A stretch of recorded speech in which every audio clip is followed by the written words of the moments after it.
大家晚上好，声音对吧？好，老范好来了啊，欢迎欢迎。嗯、我们去处理一下。哎，今天的 Pocket 4怎么回事？不会跟踪了？这个等一会儿再去研究吧。今天升了一次级，完了以后，这个把 Pocket 4自己搞得乱七八糟的。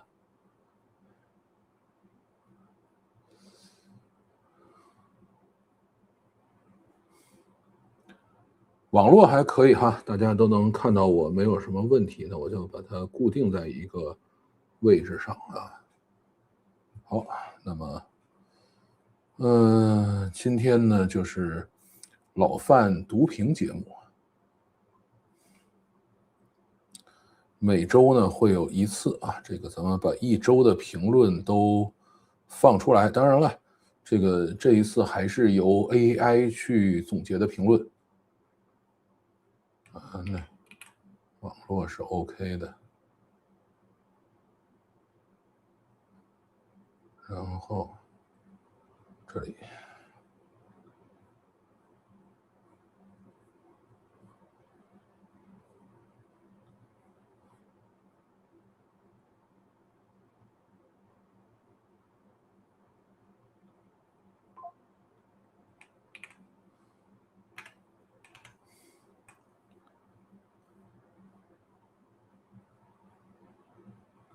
好，把该发的预告都发了啊！早上好，哎，怎么早上好啊？那么好吧，估计你那里是在美国啊。那么我们开始今天的老范读评啊。第一条 ，DeepSeek 会议录音，有保密要求的会议都要先交手机录音，比任何有可能记录信息的设备，级别越再高的还有电磁屏蔽，怎么可能有记录还泄密了？除非这个会议保密级别很低，内容非保密。啊，这个是我的爱好啊。这位朋友呢，肯定是，看谍战片看电视剧理解的这种保密会议吧？你想太多了啊！就是绝大部分的这种会议呢，你想它是电话会议啊，就是它很多就是拿手机打的，你给人把录音笔把手机收了，人家玩什么呀？对吧？所以呢，千万千万不要用电视剧的方式来去理解啊，这个保密到底是怎么回事啊？这个就有点太过了啊！绝大部分的这种会议，就是这种投资人会议，都是电话会议啊，而且呢，这种电话会议就只能说是，哎，我们跟大家说一声啊，要保密就完了啊。你说我再高一些怎么办呢？啊，不是说不能高一些啊，就是再高一些的保密会议是要求签保密协议。啊，我们都是文明人，咱签协议不行吗？你非得把人搜个身，对吧？那不是文明人干的活啊！所以千万不要把保密会议这个事情想歪了啊！你这个都是电视剧上看来的啊。还有说这个文件里边的振奋消息是，950的效率达到了 B300的25%，参数对比可是不到1%啊。在中国，CUDA 生态正在快速瓦解，中国的生态可以快速构建起来啊，中国的自己的生态可以快速构建起来。这样呢3件事啊，第一个。950的效率是不是能拿到 B300的1/4呢？这是廖文峰说的啊，并没有经过严格的验证，是不是只能在他的模型上啊，或者在他自己优化过的推理系统上，能够达到这个 B300的1/4呢？对吧？这是有可能的。你可能换另外一套模型，换另外一个推理系统，或者换这种公开的推理系统，就达不到了呢。啊，然后如果是训练的话，可能连1/10都未必达到，对吧？B300最主要的用途其实不是做推理，是做训练。黄仁勋后来去收购了，一些这个专门做推理芯片的这种团队嘛，就是当时做叫 Groq 啊 ，GROQ，他把这边的团队都收购回来，就是专门给他做推理芯片的，啊，就类似于 TPU 那种东西。所以呢，这个所谓的25%呢，要请这个理性的看待啊。第二个呢，就是中国的CUDA生态是不是正在快速瓦解？我想你想太多了啊。这个怎么说呢？阿里手里有一大堆，梁元峰自己也讲说，我肯定优先买英伟达，对吧？因为你只要想去训练模型，肯定还是英伟达啊，所以这个瓦解不了。至于说中国自己的生态是不是能够快速建立呢，就更难了啊。原因也很简单，就是英伟达之所以能建立起CUDA生态来，是因为它在这块深耕了很多年，别人都不玩的时候，它玩了很多年，被人嘲笑了很多年才有的。而中国现在已经都起来了，对吧？那你说，升腾有个生态啊，然后呢，这个各个算力卡都有生态，摩尔线程啊什么都有自己的生态，谁听谁的呢？对吧？谁也不能听谁的，又没办法形成一个统一，所以中国自己想建立起生态来太难了。如果这是这么容易的话，那 AMD、英特尔这玩意儿早建立起来了，哪轮得到CUDA一直蹦跶到现在啊？所以呢，这个真的是时势造英雄啊，CUDA就是一个时势造出来的英雄。剩下的人不是没有那么多钱，也不是没有那么多技术，只是这个时间点过了啊，就这样的一个情况。还有人说4张卡抵1张啊，这个公开数据就有，电费是3倍，这个也有公开数据。路漫漫兮啊，至于4个抵1张这个事情呢，因为现在怎么说呢，就是 B300没有办法以正规的途径进来，而这个升腾950呢也没有办法以正规的途径出去，所以呢并没有进行过这种大范围的测试啊，所以这个事儿是只能说是在个别的测试条件下达到过啊，其他的呢我觉得咱们还是要稍微谨慎一点说。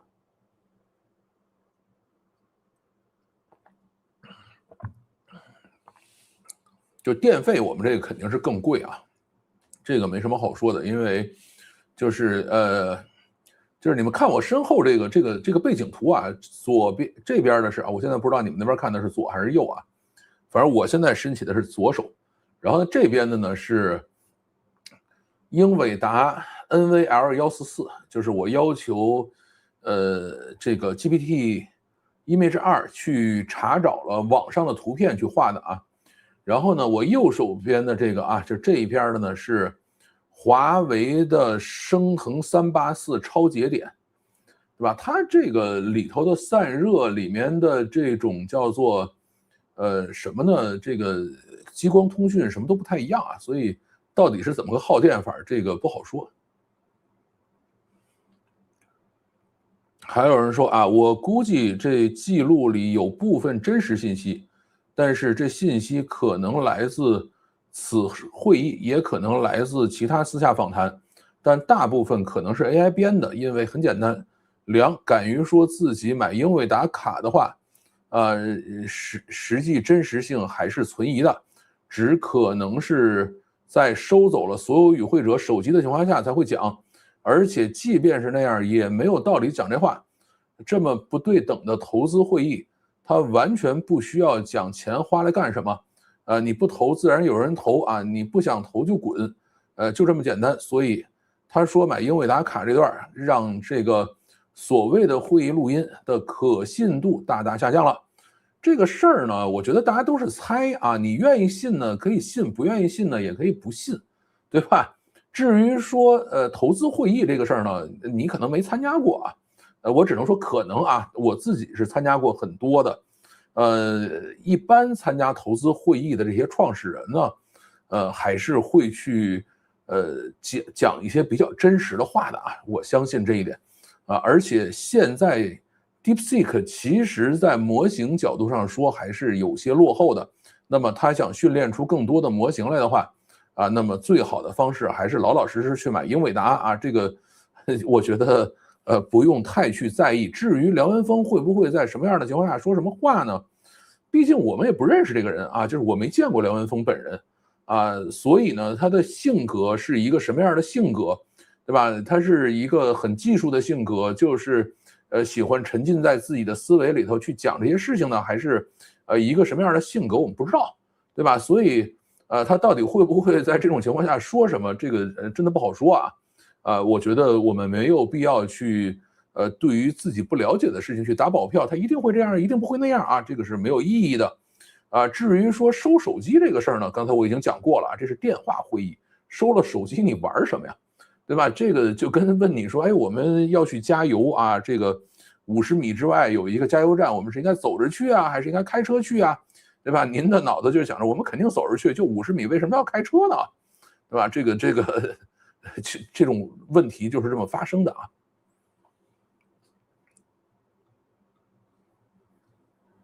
好，我来看看这边有什么啊？这个晚上好，先点赞，这个好，欢迎啊，这个晚上好啊，晚上好也行。晚上好，来了，老范好啊，大家晚上好啊，你也好。这个最近会组织粉丝见面会吗？最近应该难啊，因为我下周可能又要陪家里人看病了，所以这个会有一定的不确定性啊。来了啊，这2天在玩 Minimax H3，现在这个开源视频模型感觉也是快速追赶了，而且这2天越狱版也改出来了，估计使用会有一波小爆发。这个 Minimax M3这个事儿，H3这个事儿呢，我就没有去用啊，因为实在是挺累的，使这种东西啊。我虽然去下了一个叫 Minimax Hub 的一个软件啊，就是他自己家的这个软件，我在上头也有账号，也充了钱了，但是你让我现在去用 Minimax H3去画点什么东西，还是挺辛苦的啊。虽然我现在用这个极梦上了很多短视频啊，我现在是1天2条短视频啊，这个有时候比如到礼拜六我没有长视频要放的时候，我就会1天放4条短视频啊，还是挺开心的啊。但是呢，拿那个玩意儿做短视频，要比用Minimax H3还是要轻松愉快很多了。我不知道这位朋友就是你用了 Minimax H3以后效果怎么样啊？就是我看到过一些它的 demo，它的 demo 呢都是这种很大的场景，很高的这种动态的这种场景，但是这个呢就是非常非常不考验功夫的一种玩法，真正考验功夫的是什么？就是长镜头，然后呢是很稳定的长镜头推过去。我今天看了一个有人用那个C-Dance 2.5做的一个视频，就是这个《权力的游戏》里头不是有一段是这个叫 Caesar 还是什么，就这个皇后被这个赶着去游街，然后后边在那叮啷当啷在那敲铃铛嘛，他就把这个皇后穿了个衣服啊，因为皇后原来游街是不穿衣服的，她穿了个衣服，然后顺着这个街走了大概是15秒还是30秒，然后呢前面的这个每一个人朝他伸手，每一个人长得都不一样，然后所有的人的面容是稳定的，整个的这个过程是非常非常细致的，对吧？4K 啊，就是肯定这个是花了钱了，因为 C-Dance 2.5是非常非常贵的啊，这个我觉得才是真正考功夫的地方。然后过去他们为了不用商业公司的框架，不是喜欢挑一个开源框架扶植或者是分支它们这个大模型没那么容易因为大模型这个去做这个分支是没法做的，你必须得重新训练，而且成本太高。我就奇怪了，为什么总会有人把会议录音放出来？明明说好了闭门，为什么非要放出来？难道真的以为不会被查出来是他放的吗？这个事情是这样，就是每一个人的思路不一样，因为我们以前经常遇到这种事儿，每个人的思路不一样。然后呢，有时候他真的是带有巨大的利益在里头，他觉得这件事情是划算的，他就去做了这个你拿他没有什么办法的。老范今天有没有意义是到知了逐知了那些说错了，就是那个哇哇哇根本不是发布会这个什么的喝彩声，而是于大嘴发声习惯。他那个发布会我也没看对于这件事情呢，我真的不太在意又正对了错了又怎么样呢？晚上好第一次赶上直播又有不少人第一次赶上直播了，这是有一段时间我们去这个玩的梗。1秒跑5分钟是说这个 Minimax H3嘛？是啊，这个我看有人去拿了5090这种东西去跑这个 Minimax i13，而且呢，因为它下载的东西不是很完整，效果也一般，跑了一个720p 的大概多少秒的十几秒的一个视频吧，跑了好几个小时，啊，那个实在是不适合在本地跑，在日本飞美国的飞机上看直播，哎，现在飞机上都可以干这个了，这个真的很厉害，廉价航空座位。没有屏幕，但是提供免费 WiFi， 哎，这个也不错。看来就只能强行收手机了。你收了手机，你怎么跟他打视频、打电话会议啊？对吧？这个是不可能的，所以不要想这个事儿。而且所有的这种投资电话会都是录音的啊，这个是必须录音。而且录音呢是，一般是由主持方录，就是你比如说他有像我们干这个是活叫 FA。应该叫 Finance A 是什么呢？就是那个我忘了，就是那种助理那个意思。它实际上就是撮合投资的这帮人，他们呢会来组织这种投资会，啊，组织完了以后呢，就是最终是要大家达成一致签协议用的。然后他为什么要录音呢？就是有人在这个会上会答应一些事情，啊，然后呢你不能说我答应完就完了，这事儿不行，对吧？是有录音的。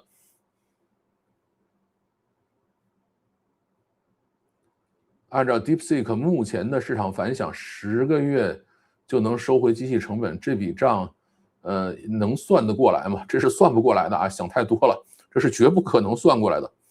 很多人都在讲说，哎呀，你看我买一台 B300，就算是很贵啊，大概1200万在国内能买到，在美国的话，大概合人民币应该是400-500万人民币吧。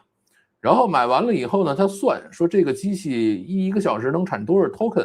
产完了以后呢，一个 token 卖多少钱啊？或者100万 token 卖多少钱？然后一除完了以后算啊，这个大概10个月能把它收回来，还是6个月能把它收回来？这都是胡说八道的。为什么呢？就是第一个，它电没算啊，你机房没算啊，你的带宽、你的所有这些东西，人员都没算。第二个，你不能保证这台机器一天24小时、1周7天满负荷的工作，对吧？就算你的机器很棒，你也没有那么多需求。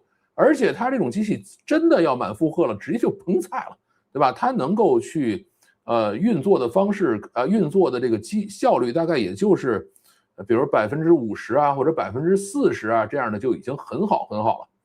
而且呢，这个你就算按40%去运作，你也很难把它配齐啊，因为你还有高峰时间、低谷时间，虽然。对吧？这个叫什么？DeepSeek 搞了叫峰谷的这个 token 价格，那你到这个低谷的时候依然没人用，你这个机器还是在那空转，而且空转的时候，你可能不需要交那么多的电费，但是那电费你还是得交，因为开空调你不能关了，对吧？所以这个你想十个月把它收回来是痴人说梦啊，不太现实。就是产 token 这个事情呢，有点像云计算。云计算呢，其实是一种，就是需要进行这种财务核算的这种生意，就是它，利润非常非常的精确，差一点就完蛋。差在哪儿呢？叫开机率，对吧？我现在这个机房里的开机率，差几个百分点你就亏钱了，啊，高了几个百分点你就盈利了。它一般是这样的一个状态。那你说我能不能多赚点？还有竞争对手呢，轮不上你多赚点，对吧？它是这样来运作的。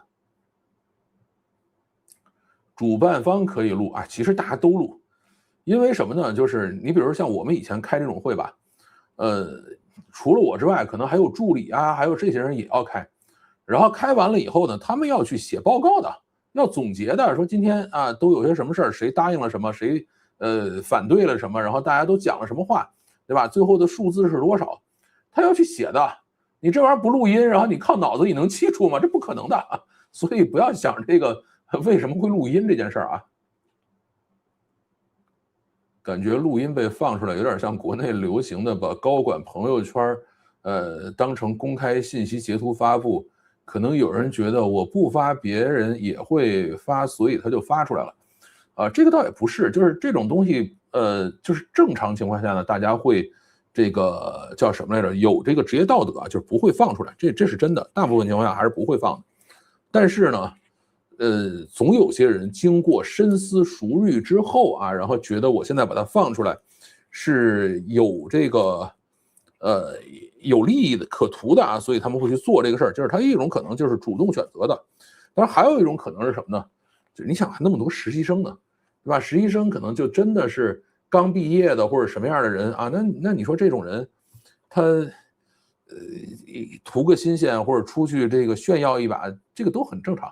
世界是个草台班子啊，你千万不要把这个事儿想得太严肃、太复杂了。我感觉同 C Dance 和可伶对比的，在动作自然度以及面部一致性上还是有一些差距的，但是差的不是太多了啊。本地或者云端部署，再搭配什么这些东西啊，搞动作迁移等等啊，效果已经可以作为短视频发布了。而且重点是成本真的不高啊，官方 APP。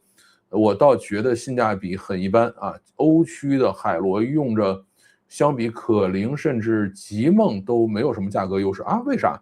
它在国内据说是，极梦的1/3的价格，就是 C Dance1/3的价格。这个我不确定你那是什么样的一个情况啊。DeepSeek 跑 Agent 是最便宜的，比国内付月费的还便宜好多啊。这个事儿是这样的。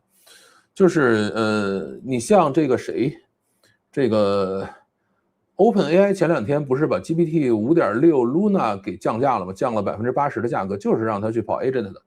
但是呢，有一个问题就是 Codex 这种东西好像就没有办法说，哎，我这个 Agent 里头用 Luna 来跑，然后真正干活用 Soul 来干。这个我去问GPT 问 Codex 好像还告诉我不行，估计下一个版本就可以了。现在我们在 Hermes 或者是 Open Cloud 里是可以干这个事情的啊，就是你正常的使用这个Luna， 然后呢这个具体的去进行总结分析或者是生成内容的时候再上 Soul 啊，这个是应该可以去调配的。晚上好啊，非会员没听你谈过预期和探险者比较的感受，舒适性、隔音这个角度看哪个好？充个会员去啊！DeepSeek V4 Flash 正式版这几天用下来确实进步不小，怎么看？网上说 DeepSeek Flash 的斩杀线这个事儿，质朴这些公司的股价会跌吗？我觉得是这样啊，就是 Flash 就是 Flash，对吧？它就相当于是你招了一个这种比如说三流本科毕业的这种学生，但是呢，你给他进行了非常强的这个职业培训啊，那么他在你这个行业里的这个岗位上可能还可以，但是你让他去做一些很复杂的事情，他是做不了的啊。至于说质朴的这个股价的话，本来就跟它的模型没什么关系啊。质朴的股价只跟一件事有关系，就是你到底有多少流通股。流通股只要多了就必然跌，流通股少了物以稀为贵就能涨，对吧？所以不要把这个东西觉得跟技术有什么关系。说一个不太相关的事情，6月份去哈佛上课的时候，开讲之前，直接小助手上来说不许录像，不许拍照，PPT 啊，不许录老师的讲课片段以及同学的表现，全程2天啊，我特地还注意了一下，是真的没有人举着手机拍 PPT，大家都是课间才拿出来看看邮件什么的啊，这个，我觉得他们是不是没有见过这样的东西啊？对吧？这个就是大疆 Osmo Nano 啊，4K 60帧就直接可以拍了啊，这个我觉得他们可能还是见识稍微少了一些吧。而且呢，这个就是你想你去哈佛上课，对吧？它是一个很有仪式感的地方，就是让你承受再更多的痛苦，它属于仪式感的一部分，然后你会更加相信课的这个真实性和价值感。所以呢，不要把这个事情跟投资会混为一谈啊！投资会我们从来不靠仪式感来去研究到底值多少钱的事情。我觉得这个过程很重要。这是说跟谁说的？就是用来表现我认识某某某啊，这个录音是没问题的，但是泄露出来的是有问题的，肯定是背后的利益啊，我们也不得而知。对，背后利益呢就属于阴谋论啊，但是我觉得怎么说呢，草台班子的可能性可能更大一些啊。就是我现在遇到过各种各样的泄密事件，当然我自己遇到的还是这个阴谋论多一点啊，这个叫什么呢？草台班子的也有。塔主，你说的是现场活动吧？肉身录会被看到。梁文峰那个应该是线上会议，对，他那肯定是线上会议。国内没有人用百度文心一言嘛？这个我该用文心一言了啊，主要是速度快，不知道效果怎么样。我有好长时间没摸这东西了，对吧？它能够做到让你感觉恶心，就挺神奇的。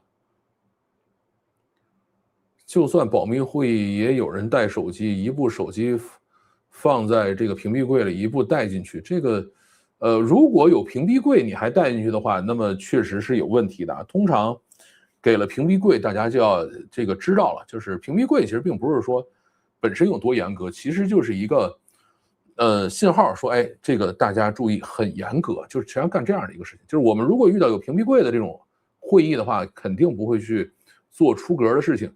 对吧？因为一旦泄露了以后会很麻烦。学校华名册里的学生应该可以看到内网上的上课视频吧？我去蹭课的时候，最初几节课不在华名册里头，所以只能自己记笔记、拍 PPT。后来让学校把我加进去，从内网系统就能看到课件了。这个录像和作业等等啊，这个我觉得可能还是不同的课程，就是有一些课程确实是不会给你看的，但是我觉得更多的是仪式感，就跟这个焚香沐浴更衣啊，跟这个是一样的。感觉 AI 生成视频可能引起新问题了。我有时在微信公众号里找个美女，找个照片，然后生成视频，但是没敢发到 AI 的聊天机器人里啊，这个还是稍微的小心一点，出问题是迟早的事儿。现在在西方对于私自录像的管理严格了很多，这个如果真的有人拍，他们就真的会把这个人，会有人过来指责的。上周看百老汇演出的时候，也是不许拍啊。开演之后，有这个巡逻员用小手电强光照那些开手机的。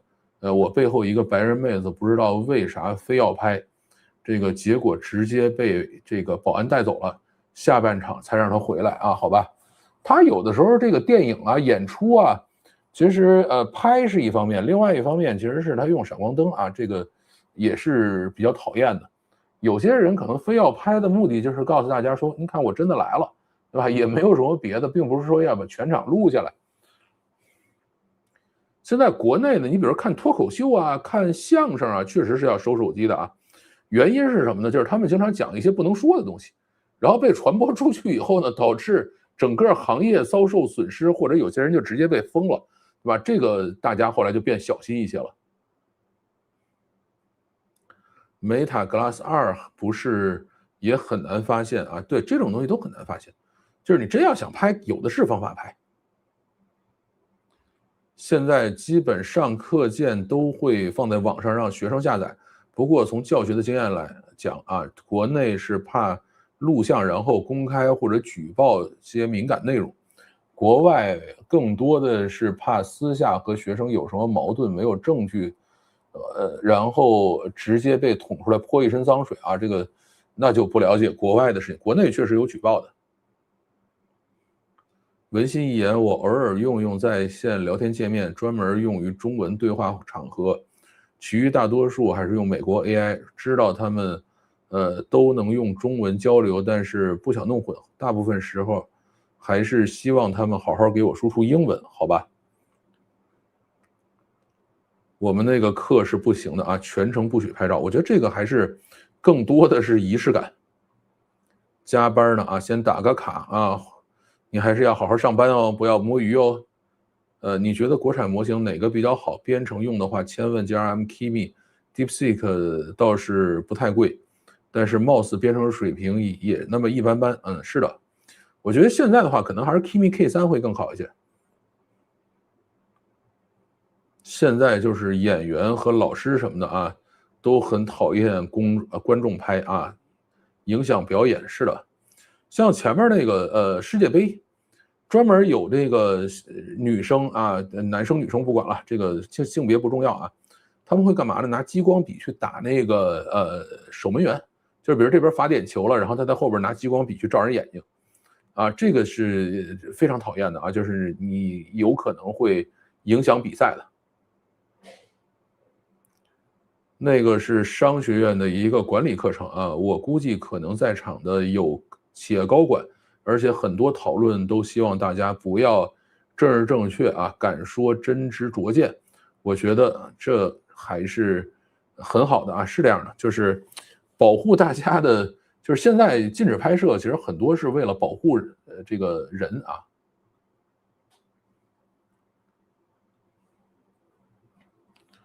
好，我们继续啊，在继续之前呢，说一下，就是 DeepSeek 这条视频呢，很神奇啊，就是播了6、7万次，就是我不知道谁给我推荐了，你们看到哪位大 V 给我推荐了吗？就是我回头好去谢谢人家啊，因为这个平时不应该播这么多次的啊，这个很神奇。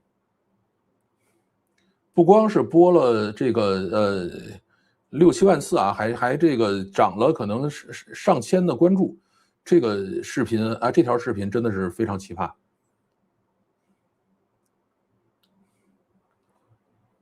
继续，携程罚款，有人说公道点说啊，携程接了许多国外免费的有钱自由行的游客啊，1亿人成团，而且我许多朋友来欧洲玩，也是用携程订机票、酒店、火车票和酒店。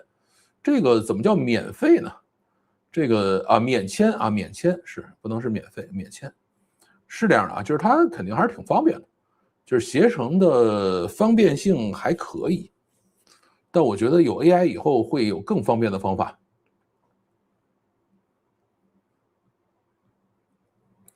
去国外的话，我是不使用携程的，像我一般离开中国，我就不再使用携程了。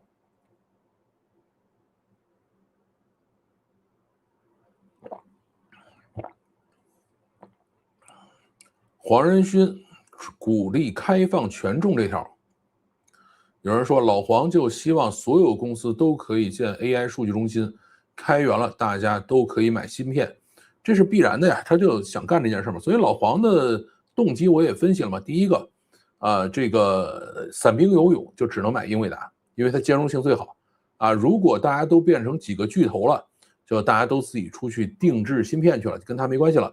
第二个，如果不支持，现在甭管是 Kimi、千问、DeepSeek、GRM 都会支持国内这些卡。那么最后这些模型流行起来以后的话，那它这个CUDA就真的不好玩了啊，它会有这样的情况，所以它一定会很努力的去折腾。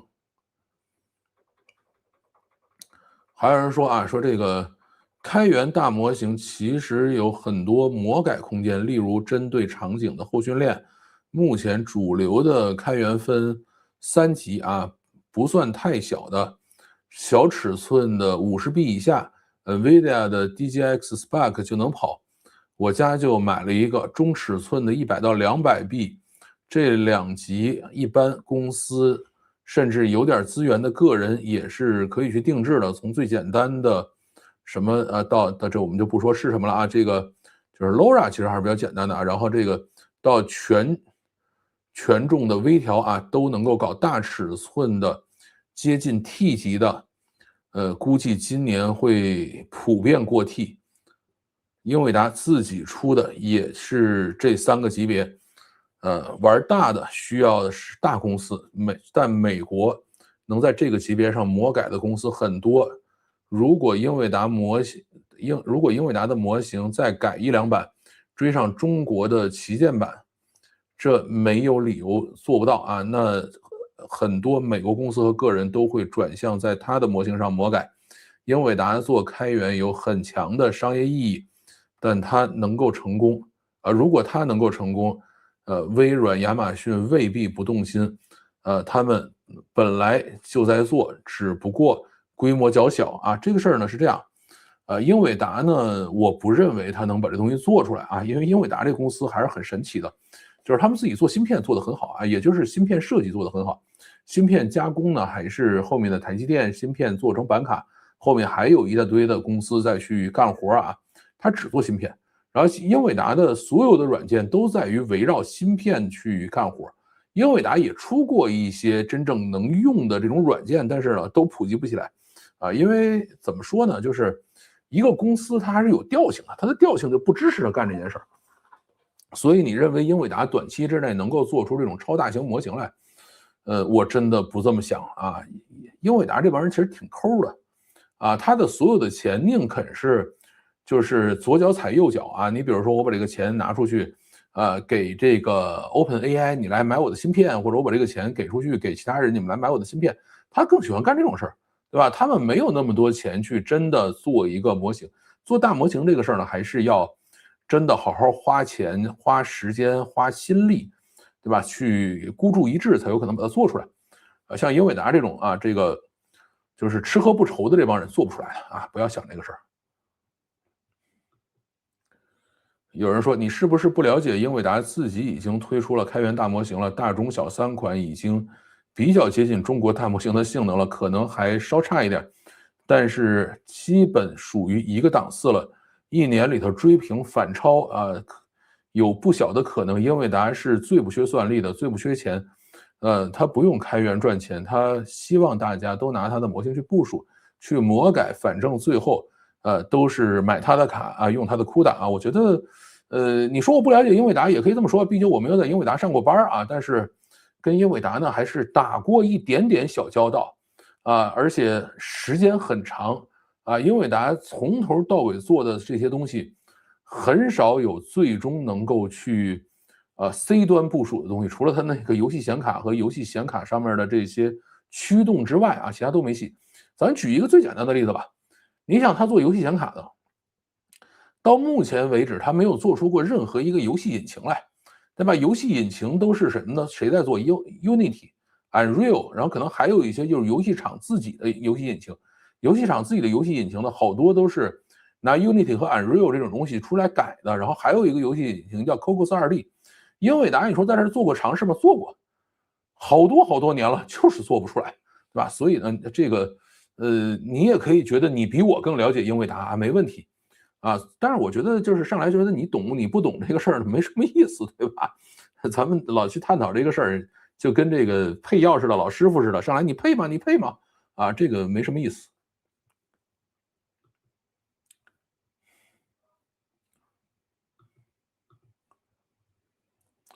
可能是那期视频做得好，油管推流了，这个可能性也是存在的吧。跑题一下啊，评论区看到有人看啊，评论区有人看奥德赛了嘛？我看了之后一直想吐槽，憋了24小时了。我可能下礼拜6去看吧，这周我就不去了。这周在北京还是点映啊，下周6周日就会正常的放映了。我并不介意它政治正确啊，你只要真的把故事讲好了就行。国内现在这个奥德赛就在吐槽一件事，就是上海广播电台那个上海电视台吧，那个人叫陈什么来着？那个女的，这个弯着腿撅着屁股，然后这个伸着胳膊给人做采访啊，这个是彻底出圈了。然后一帮人在那骂呀，说你要点脸行不？对吧？这个为什么摆出这么屈辱的姿势，然后一次一次的摆？啊，他自己还上来解释说，哎呀，这个人家要求了，就是不能挡脸啊，就是我不能把别人的脸挡住。其实这个人自己的身高也很矮，就是比什么诺兰啊，比这些人都要矮很多啊，比赛隆什么那些人还矮很多。你站直了，你也挡不住人家脸啊。然后摆了一个特别奇葩的姿势在那儿。现在大家都在骂这个，然后今天好像又出神事了啊，他出来这个说，你们谁骂我，我要这个什么啊，这个起诉你们啊，你们恶意剪辑，然后败坏我的名誉，这个那怎么办呢？啊，这个再来一次呗。这个女的好像是英国上的学，本科硕士都在英国上的，嫁了个法国老公啊，大概这么神奇的一个人。不知道这是哪儿教育的，这么窝着腰，然后这么曲着腿伸着胳膊给人做采访。携程有时候用大数据杀熟的，对，这是真的啊。我们以前发生过，大家都订同一个航班，预订机票早的比预订晚的还贵了1000块，我们已经发现了好几次啊。这个跟大数据杀熟没关系，这个是就是机票在不同的时间点价格就是不一样啊。你要在同一个时间点进去买，然后呢，有的人贵，有的人便宜，这个才叫大数据杀手啊。你在不同的时间点去买，这个不算。老范，最近港股和科创可以上市以后，好像国内风投资本又开始干活了。我看媒体说风投又开始募资了。你觉得字节这一轮有可能上市吗？字节是太费劲了啊！字节我觉得慢慢等吧。只有什么人着急上市呢？就是缺钱的人啊。字节现在已经盈利了，不缺钱了，它有的是渠道去募资，有的是渠道去融资。他没有那么着急上市啊。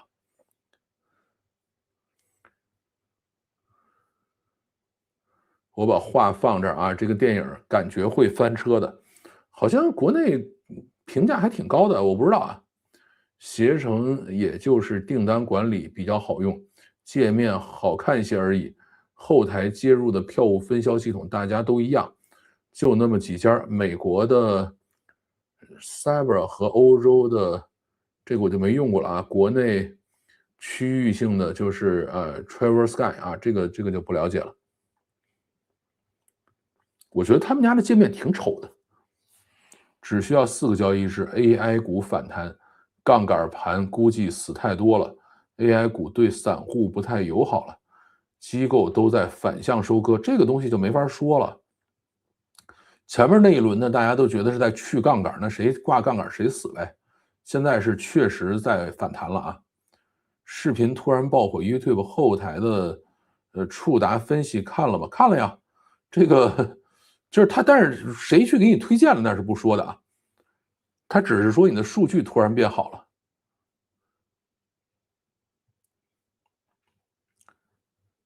你觉得华为对于大嘴的行为有判断吗？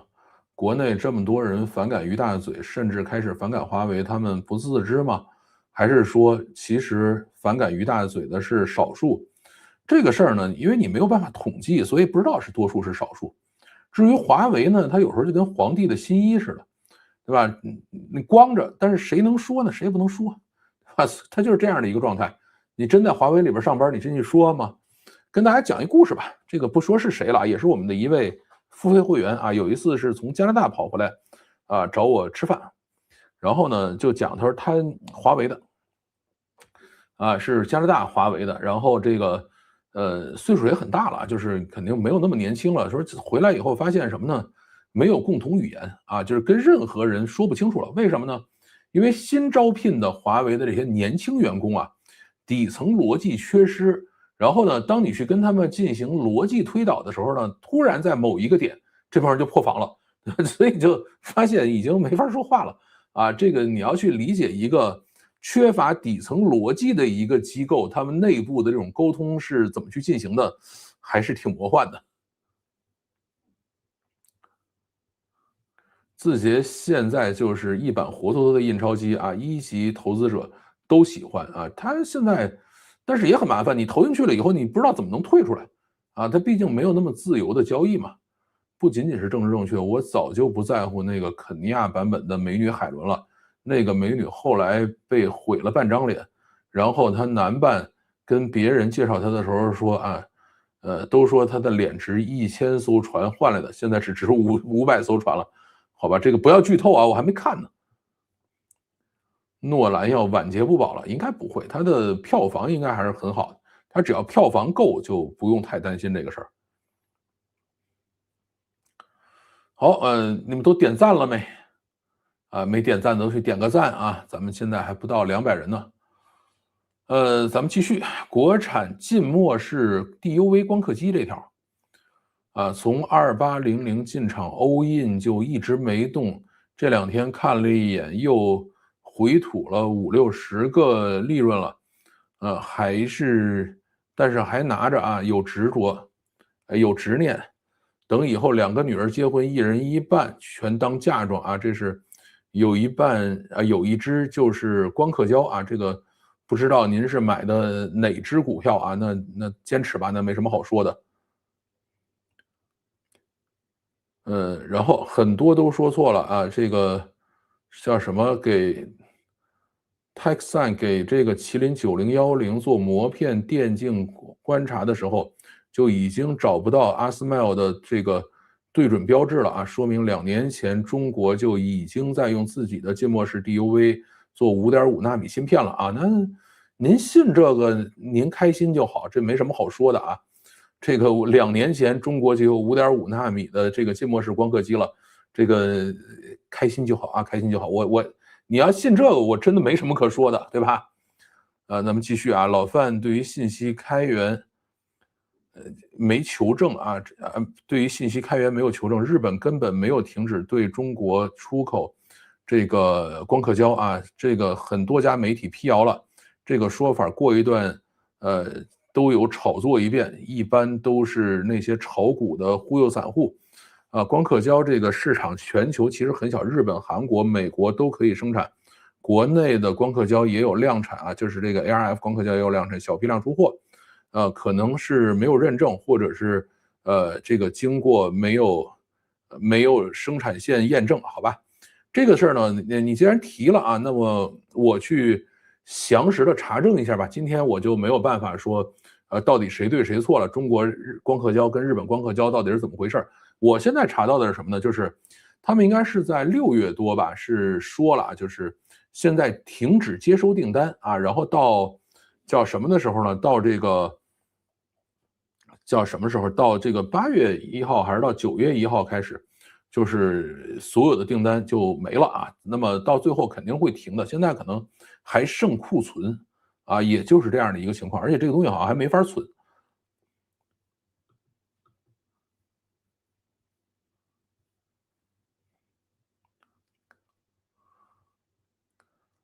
这个还有说这个新闻未必权威啊，而且也没有说这么多。是的啊，这个确实没有那么权威。前面我也讲了，这里很多的分析都是想多了，而且老范对于芯片制造业不熟悉啊。这个又有一个觉得老范不熟悉的，这是卡尔加楚，对吧？尽管如此，已经总结了这一次只是一个传闻。对啊，我就说了呀，不过老范还是。但这里必须要给出一个结论啊，这确实是一个很大的进步，这个确实不是一个确定的消息啊，这个就是我现在呢已经是进步了，因为有 GPT 的帮忙，所以这个消息呢到底是一个可以核实、可以确认的消息，还是停留到哪一步的消息呢？还是可以跟大家讲清楚的。至于老范的这种结论呢，很多大家可以认为是推论吧，对了错了也不丢一块肉，对吧？还有啊，这个即使老美在 AI 基建上投入天量，但是老美限制之下，如此重大的科技突破利好，这个传闻的首批接收方股价先跌为敬，很不给面子啊。是收到红头文件不得张扬的指令吗？或者就是市场例行鬼故事中的一个而已？怎么说呢？这个股价的事情咱们不研究啊，因为影响因素太多，整个股市它还是一个相对比较混沌的市场，对吧？你没有办法说，哎，这个大家都121齐步走啊，这个所以不要尝试用逻辑的方式去分析股市。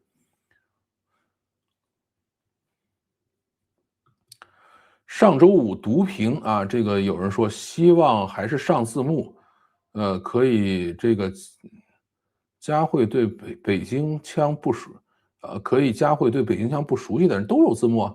老范的所有节目都有字幕，包括这个读评都有字幕，只是呢读评的字幕会晚一点因为呢就是我们现在读完评以后，然后 YouTube 后台要处理，大概需要处理个12小时以上吧，然后呢他才允许我把字幕传上去。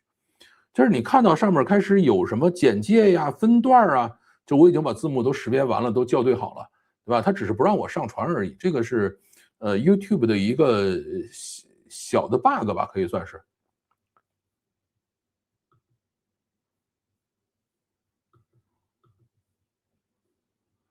堆砌了一堆新生代流量演员啊，德不配位，根本就演不出史诗级的厚重感，全场还是靠马特，达蒙啊来撑着，真的是一人 carry 全场，好吧？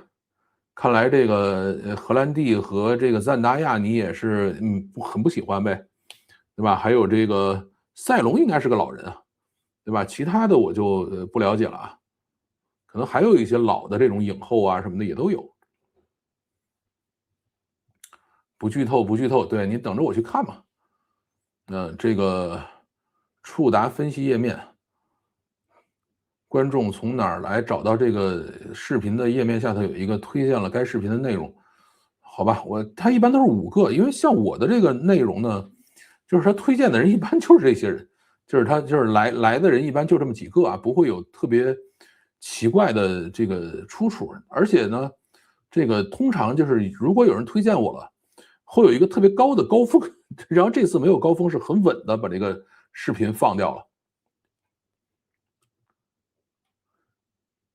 好，点赞了啊！好的，好的。网上有一些外国人看中国的搞笑视频，主题是为什么中国人看母语要加字幕？是这个，这个是很神奇的。哎，外国人他们就不加字幕吗？就是母语，比如英文的，他们就没有字幕吗？这个很神奇啊。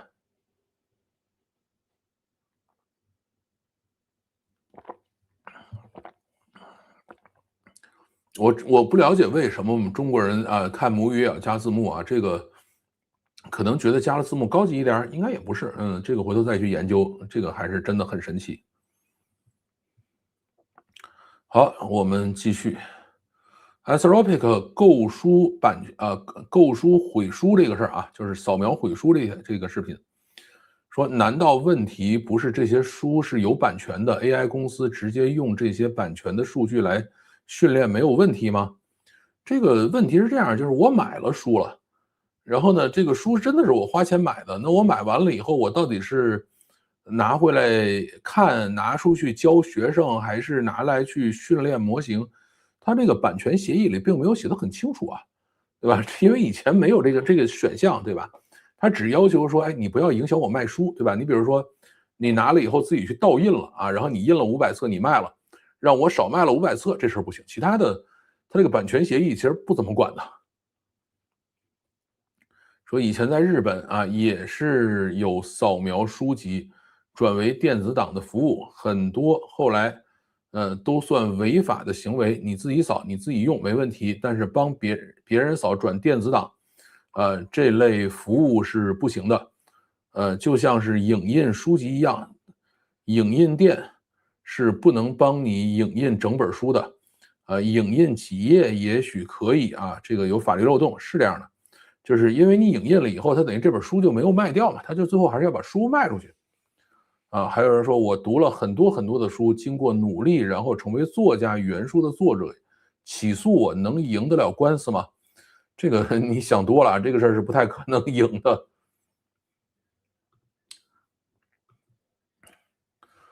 但是 AI 这个不一样，因为你就算成为作家，你能写多快？日更万字已经算是起点中文里的神仙作者了，对吧？这个很少有人能做到这样啊，就日更3000就已经很不容易了。对吧？像老范，每天打的字大概能有个，3、4千字吧，因为需要写稿啊，需要处理这些东西，但是我觉得也很辛苦啊，但是 AI 不一样，AI 那是每秒几百个 token 啊，呱呱呱往外吐，这个真受不了。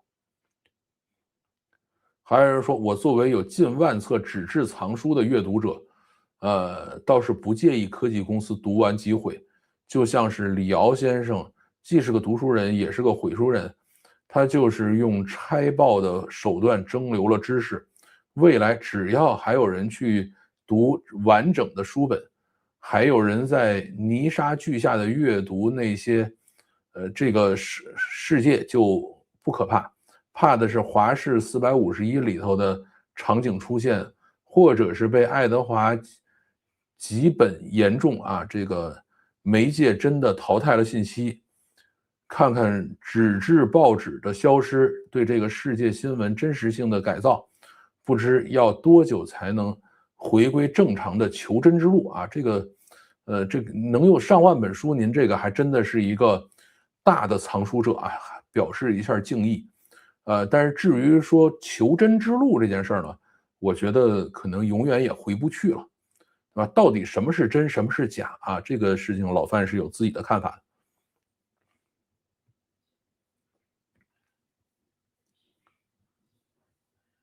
好，我们继续。应该说，社会原子化，买华为的和骂华为的不是同一批人。我身边最近两个人全款提了华为那个享键，哇，那玩意儿好贵的，用华为折叠屏很多啊，好吧。那他们到底是真的喜欢华为呢，还是想要表明一个立场，说我很忠诚呢？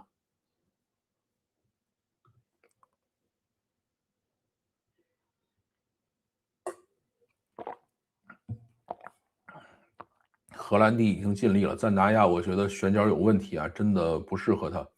惊艳的是那个原来《暮光之城》吸血鬼的这个英国小哥，原来他被说成是花瓶啊，但是这部剧里头成长了一些，好吧？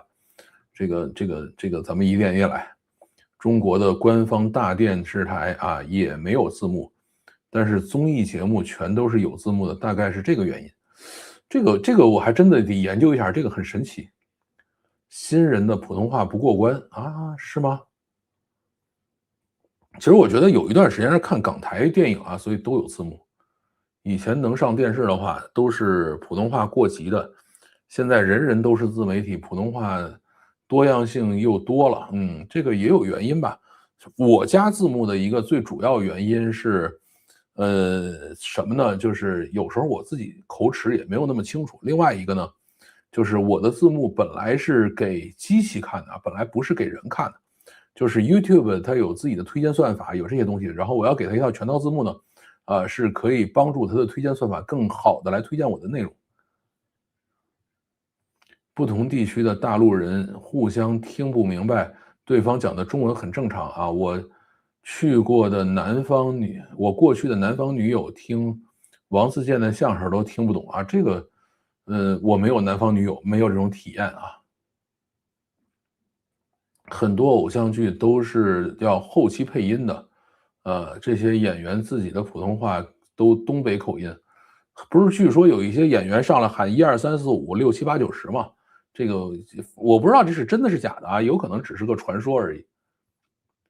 华为手机和汽车目前在国内还是很能打的，让小米、荣耀很痛苦。是这样的啊，这个确实是，但是汽车现在肯定是打不过小米的。台主对于基地怎么看啊？我读过阿西莫夫的原著，后来那剧拍的是真的。那个基地我看了第1季的大概3、4集，实在是看不下去了。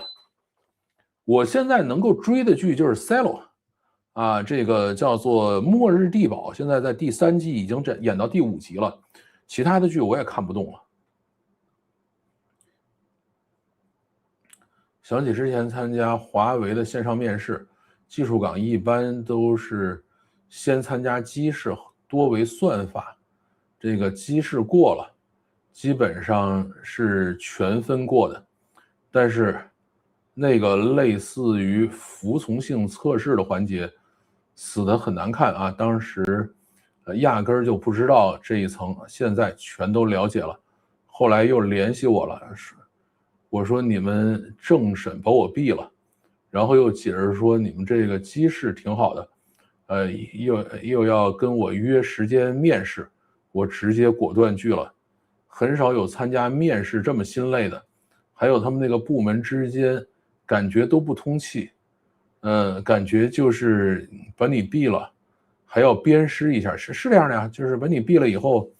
肯定要说我是对的，我没挑中他傻逼呗，一定是这样的啊！而且怎么说呢？华为还有这种心理评测啊，因为我原来有一个同事，他们当时是整个部门都要被华为拉走，然后呢，就是老大肯定是面试过了啊，因为是高管直接面的，没有任何问题。然后下边所有的这些人呢，就是技术已经不用面了，因为整个部门过来嘛，就要过 HR 面试。然后呢，有好几个人，大概3、4个人。心理评估不过关啊，说这些人自杀倾向太重，然后后来就大家谁都没去。帕丁森在《暮光之城》之后拍了大量独立电影，就为了摆脱暮光之城死人脸的形象，他演技在新蝙蝠侠已经是得到主流认可了啊，这个我就不那么了解了。粉圈的小姑娘都会说我家哥哥的是原声的台词啊，这其实都是基本功，现在变成了超级技能了，是这样的。最近不还一个事儿吗？说20几个中国的女性在泰国曼谷追星啊，闯这个登机口，然后最后被人轰下来了。现在还说啊辱华了什么的啊。现在我就关心从曼谷飞北京的这个明星到底是谁啊？我觉得有这样的粉丝圈的明星还是应该好好抵制一下的。用书训练没事，问题是输出不应该原文。所以引用部分啊，可以引用部分，要是完整让客户去，要看完整让客户去买原版，这样很好。Anthropic 里头确实有这样的系统提示词啊，就是保证不出原文啊，如果需要原文的话，它就洗一遍啊，因为呢前边是出了原文了，导致Anthropic 赔了15亿美金去和解，这个还是挺疼的。我没追任何蝙蝠侠啊，但是帕丁森这一次，事隔多年第一次再看见他，的确是好的啊，好吧，这个我就不了解了。这些明星可能我就能认出赞达亚和这个，马特·达蒙啊，这个荷兰弟，其他的可能也认不出来了。越后期毁在学术界的问题之一是，做关于文献学和历史学的研究上。这个文本的物理状态本身也是研究的对象之一，甚至对有些手稿的解读的很大程度上都是依赖于对于纸质文献本身的评估。18世纪之前，很多重要的作家的东西都是如此，比如帕斯卡尔这些人啊，这就不那么了解，但我估计他应该也没有毁古籍啊，就是随便买点二手书，把它扫进去了。就像图片一样啊，可以学画风格，可以学画师风格、构图等等元素，但使用者不应该越界直接原画输出。但是现在学画风也不行啊，因为这个谁呢？日本吉卜力工作室就是宫崎骏那个工作室已经起诉了OpenAI 啊，然后这个叫谁呢？有些是画风的问题啊，有些是叫 IP 形象的问题。比如你去输出米老鼠、唐老鸭什么的啊，它是一个 IP 形象的问题，也是会被起诉的。所以这个版权还是很复杂的一个问题。Cello 我攒着等全出完了再看，好吧 ？Cello 还是真的好看。我周边倒是有不少人用华为手机、用华为的平板、华为的电脑，也不知道什么忠诚的之类的，他们就是觉得华为的质量好，系统好用，拍照好，好吧？那么一定不是游戏玩家啊，游戏玩家是绝不用华为的。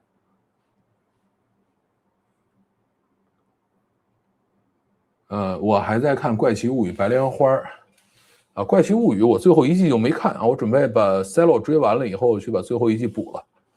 你像前面那个叫什么来着？微时代，然后The Boys 啊，那个应该是叫什么来着？那个剧啊，那个我都追了啊，那个是很好看的。我是地道南方人，能听懂天津话啊，但是听不懂天津相声的笑点啊，天津话有点像安徽话。念数字当念台词很有历史了吧？是真的。早年香港演员到大陆拍戏也吐槽过，有些偶像不背台词，后来似乎都半公开了，好吧？那看来这个事儿是真的啊。不过呢，他们用华为的呢，都是不玩游戏的。对，我也就是日常使用就可以。日常使用其实你根本就没必要去买旗舰机。回家的诱惑，3个演员，一个普通话，一个粤语，一个韩语，互相听不懂，一样演了几十集的电视剧啊，还有这样的故事没看过。一个普通话很好的人，如果想测试他是来自南方还是北方，可以说说，让他说哥们儿啊。如果他说成了哥们，就是来自南方啊，这就不知道了。像我这属于标准的北京话啊，不是普通话了。但是视频帖双语字幕挺恶心的啊，仔细看中英文根本对不上，两种文法习惯根本不一样啊。这个双语字幕由来，张鹏的节目里有解释的很明白，可惜了，再也不能说太多了啊，这个就不知道了。其实我还是挺喜欢双语字幕的啊，这个虽然英文不好，但是看一看总觉得自己好像能提高一点点，有点小错觉。V4 Flash 0731很猛，老范没玩过啊，没空玩这东西。华为的手机笔记本定位比较偏商务一点，我觉得一方面是商务，另外一方面呢有点智商税，就这东西压根就不该值这么多钱，对吧？那他们愿意买呢，那就说明他们愿意用智商来换忠诚，我觉得也没什么。out 了老人啊，我硬盘里还珍藏着美剧，无垠太空啊，这个我也看，就巨喜欢，全剧追完。哦，我还有一部剧没看呢，叫《为了全人类》啊，最后一季没看呢，那个也挺硬核的。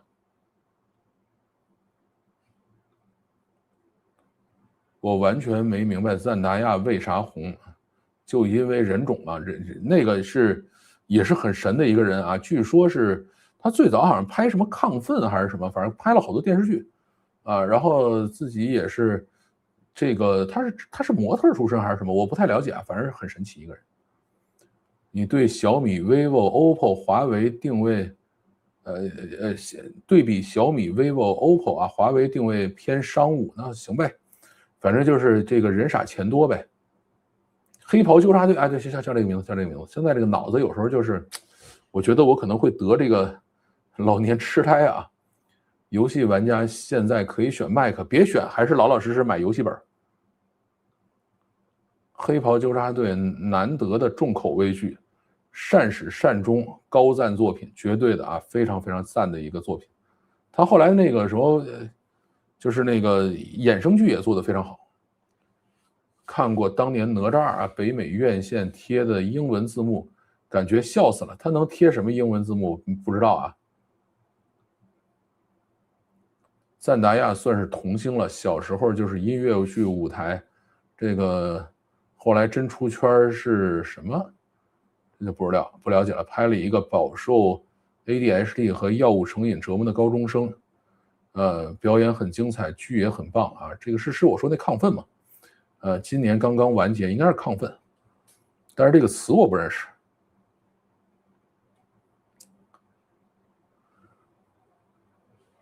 国内融媒体都是有意让观众误解他们在毁绝版书啊，或者是古籍啊这类融媒体顶着蓝威天天造谣，负责人真该判几年？那没办法。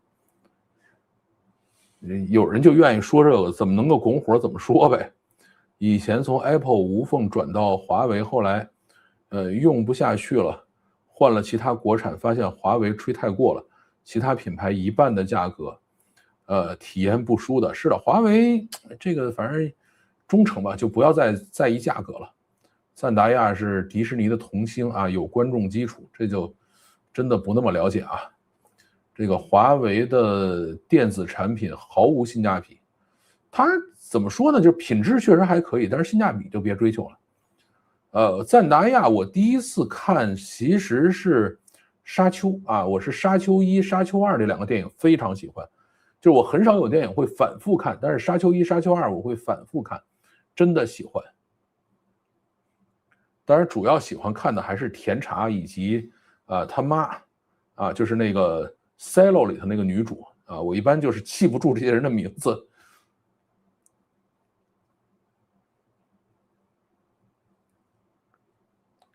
现在对于大制作的银幕电影期待值比以前更高了，可能就是 AI 内容越多啊，真人手工作品就越弥足珍贵，是这样的。特别像诺兰这种什么都要实拍一下的人啊，肯定还是值得看的。好，我们继续读线上评论。闭源成本太高啊，误差太大，容错率高，什么意思？趋势肯定是开源降本增效，从0到1的团队，通常有很多中国人参与，这个逻辑很混乱啊，这一条怎么说呢？闭源的成本肯定是很高，这个没什么好说的。误差是不是大呢？这个没有办法去评价啊，不知道。容错率高，我没看懂这是什么意思。趋势到底是开源还是闭源呢？现在还在争论之中啊，还没有一个结果。至于降本增效的话，其实使用闭源模型是要更便宜一些的啊，并不是使用开源模型才便宜，因为你部署那个东西的成本实在太高了。今天的对手拥有全球最大的资本市场，想去跟他比钱多，你还有机会赢吗？我觉得当大家都开放的时候，你还是有机会比钱多的啊。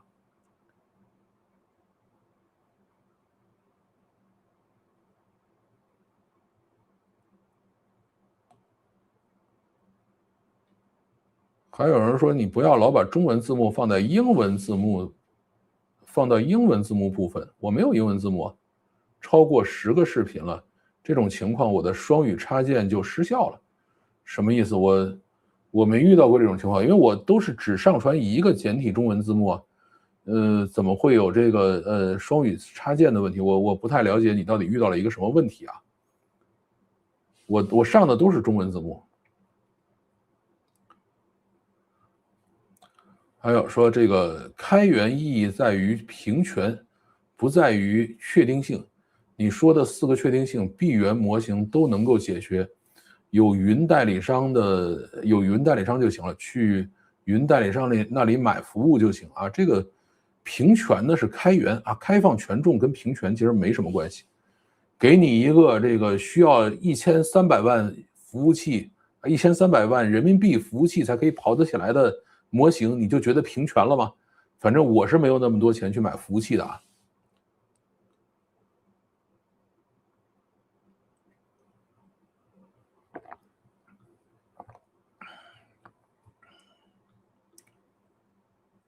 他在沙丘还是可以的，是的。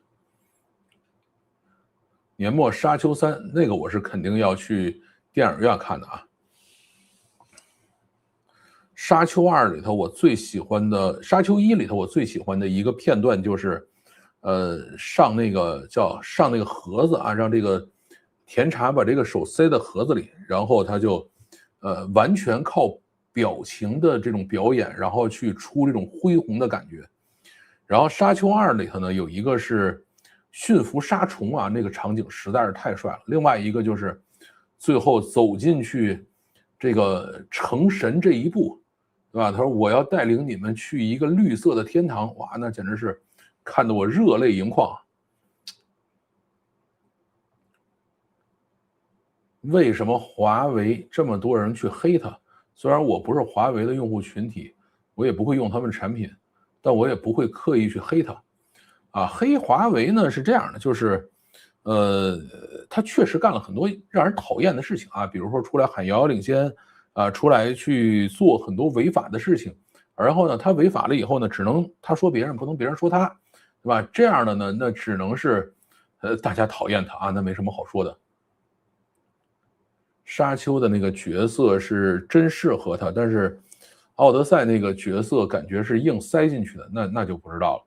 哦，不对，我看过更早的，就是这个蜘蛛侠啊，他在蜘蛛侠里的表演我是看过的，但那个时候他还比较年轻。我那天看说，蜘蛛侠呢有一个诅咒，就是每一代演蜘蛛侠的这个人呢，男女主角都会相爱，然后呢，直到这个荷兰弟和赞达亚才真正修成正果，就是前面的2代还是3代的这个演员，就是男女主角最后都没有走到一起去，对吧？就只有他们俩是最后走到一起了。说现在经常一个词到了嘴边忘了。死活想不起来，我的 Codex 弄了一堆 subagent， 我全都给取了物理学家的名字，什么暴力啊、波尔啊。后来我用语音对话的时候，说给你取个名字吧，干脆叫苏格拉底。后来想喊他的时候，就经常忘名字。这个还是临时搜索柏拉图的老师叫啥名字？我觉得你还是要取个简单点的名字。你要叫苏格拉底，这个确实有点难。下次你管他叫狗不理，你试试。之所以那么多人黑华为，我相信其中很多人不是为了黑而黑，大概率是被恶心到了，智商被嘲笑了。当年爱得多深，反噬就有多激烈。大家都懂。我觉得倒不一定爱得多深，反噬有多激烈。他有的时候是这样，就真的就跟刚才我讲那个20多个粉丝冲人家那个就是登机口，冲人家这个贵宾室，对吧？去做这个不守规矩的事情。就是当你看到一堆华为的用户都是这样的人的时候，你就会连这个品牌一起讨厌，对吧？就当时有人去专门搜集这个理想汽车的人乱停车，然后呢搜集到一条就这个给钱，搜集到一条就给钱，也是这样，就是你的用户就代表你的品牌形象。又赶上了这一波了啊！是的，沙丘和基地我傻分不清啊。沙丘还是很好看，基地我小说都没看完，实在是有点太费劲了啊，读着。那个盒子是挺牛啊，叫钢加巴，是的，这个他那个盒子真的很神，而且我记得就是当时他母亲教给他的就是这个恐惧是流过心中的水还是什么样的。反正非常非常强那一段。其实说白了一句话，就是华为犯了7宗罪之一的傲慢。我觉得倒不一定是傲慢，它还有很多的罪啊。华为消费了民族情绪，但是没有向市场回馈任何让所有人买得起它的产品。我觉得呢，跟买得起买不起不一样，没关系，就是你消费了民族情绪这事儿本身就不对，他就不该干这个事儿。第一次看直播啊，欢迎。这个名字确实比较陌生。中国电影发展不起来，是不是因为很大原因是归根于电影总局审批制度，这不让拍那不让拍？其实也不是。中国电影发展不起来，是因为这个你说审批制度是一方面，另外一方面是什么呢？就是资本把他们害了。你就最简单的一个这个抓间谍啊什么这种戏啊，就在一间屋子里拍完了以后，号称花了好几个亿。就是他电影他就没有拍电影，他在洗钱，对吧？你用洗钱的思路去搞这个事情，那你不死谁死，对吧？他压根就没有想好好拍电影。沙丘里的设定，科技发展到一定程度，为了不让大伙把世界搞崩了啊，重新设定了领主制这个设定，感觉挺好。虽然感觉是倒退，却是一种不得已而为之的妥协。对于当下也值得思考。它其实沙丘里头最重要的一个设定是叫致谢危机啊，就是人工智能导致了人类差点灭绝，所以任何会思考的机械都不允许存在啊，这个才是它真正比较强的设定。基地在油管上同时有中文、英文的有声书啊，我分别完整听了一遍啊，这个还是挺耗功夫的。我听过中文的有声书，听了一点点，实在听不下去了。听了一本多一点吧，因为它本身也很厚。英文有声书也听了一遍啊，这个还是很棒的，你钦佩。国内比亚迪什么形象？最近澳洲比亚迪形象很好，销量很大，快赶上丰田了。国内比亚迪的形象，反正卖的还是很多啊，但是形象也就那么回事儿。今天生日赶上直播啊，这个好吧，祝你生日快乐。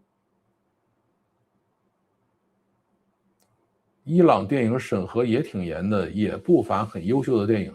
那些领导就是这么反驳电影人的，无人反驳。那你就想这个给阿莫的情书，虽然我没看啊，但是很多人觉得很好看，对吧？包括这个像流浪地球我其实还是很喜欢的，还有就是这个哪吒1、2我也很喜欢，对吧？那既然能有好看的电影，也没花了那么多钱，那你这些花了好几个亿拍的这种都什么呀？这玩意儿，对吧？所以很多原因凑在一起。用拍电影洗钱也是香港电影圈的贡献。神奇的是，这事儿在香港能聊，在大陆不可以。对啊，因为这个你聊了就给你下架，这个真没法弄。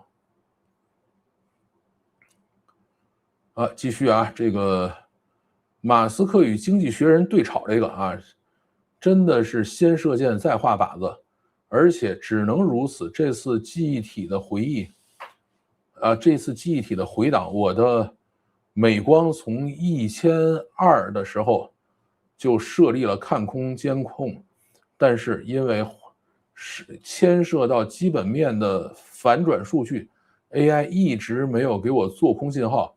一直到韩国股市都快腰斩了，还是不能看空。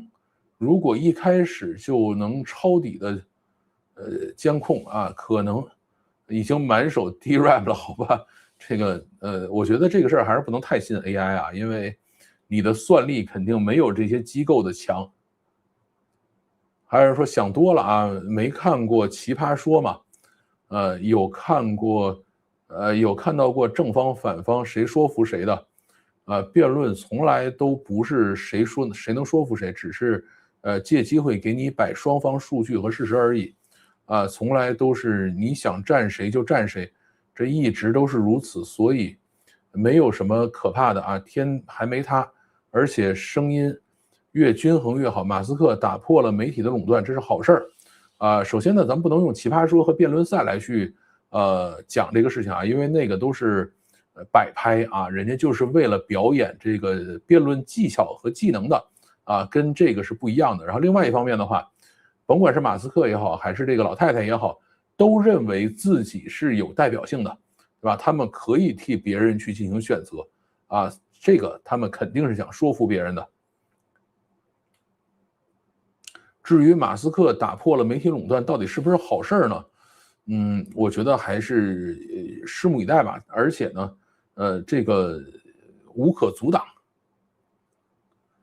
再往后说报道2022年12月中国大陆非正常死亡人数的时候，他们说数据准确。报道2020年6月、7月，这个欧洲非正常死亡人数的时候，他们说数据有问题。精英最让人恶心的就是他们经常自诩上帝的牧羊人，民众是羊，是无知者。也是不需要知道事实的。其实经济学人和马斯克都是同一类人这个您说对了，他们真的是同一类人。下边都是无知群众，都是屌丝。但我觉得在这点我更喜欢马斯克就是他认为我作为一个普通人，我还是可以有说话的权利的，对吧？而这个经济学人他就觉得我是在替大家说话了，对吧？马斯克觉得我在替自己说话。而经济学人对他的指责是什么呢？他说：“你已经有2亿4千万观众了，已经有2亿4千万粉丝了，你怎么还能只代表你自己说话呢？你得负责任了，你得对这个2亿4千万人负责任了。”马斯克并没有这种感受。还有说调查的犯罪率又是怎么回事犯罪是有客观标准的，为什么会由敲门走访获得的数据来证实犯罪率升高这个数据的可信度和警方报告的可信度不是一个水平。举个例子，和你说尺子的问题一样这个调查是最容易受尺子不同所污染的。北欧的性犯罪报告几十年一直攀升，不是因为强奸变多了，而是标准放宽了这个我觉得是这样就是调查呢，它也不是全量数据，它也是抽查的。对吧？那么抽查呢里头是不是有一定的偏颇，这事儿就不好说了。你到底抽查多少这个我们并不认为说抽查的数据就比用户感知的强。当然，用户感知肯定也会受到，比如说媒体宣传受到新闻事件受到很多的这个当前情况的一些影响，也不准。但是呢，这个感受就是感受你关键看还是你的采样数据到底有多少。你说我就问了一个人他感觉不好，那这个事儿。你说准还是不准？它也是一个真实的情况。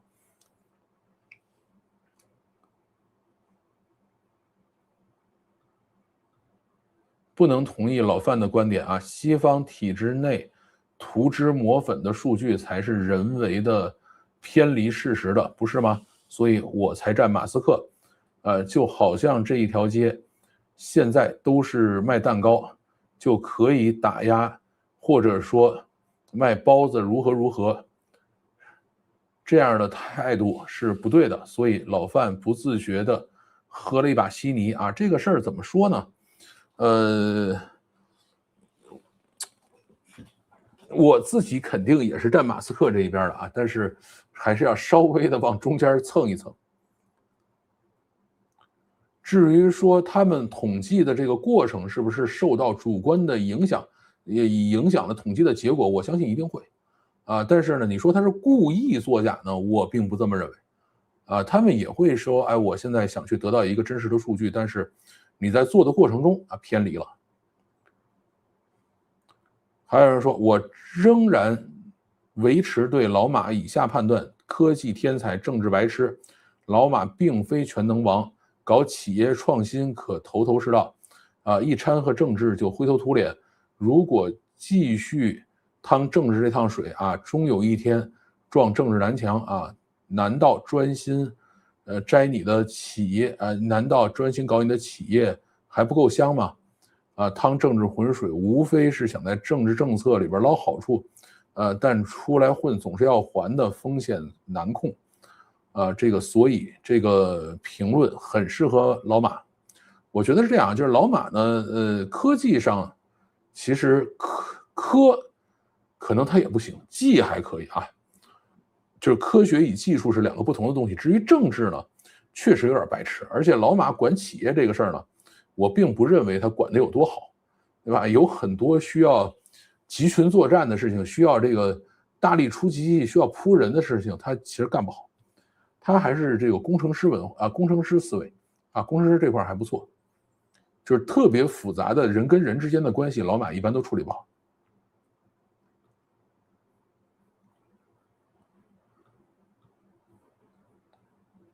天朝金融消费者养出了一个 DeepSeek， 也算是功劳圆满了啊。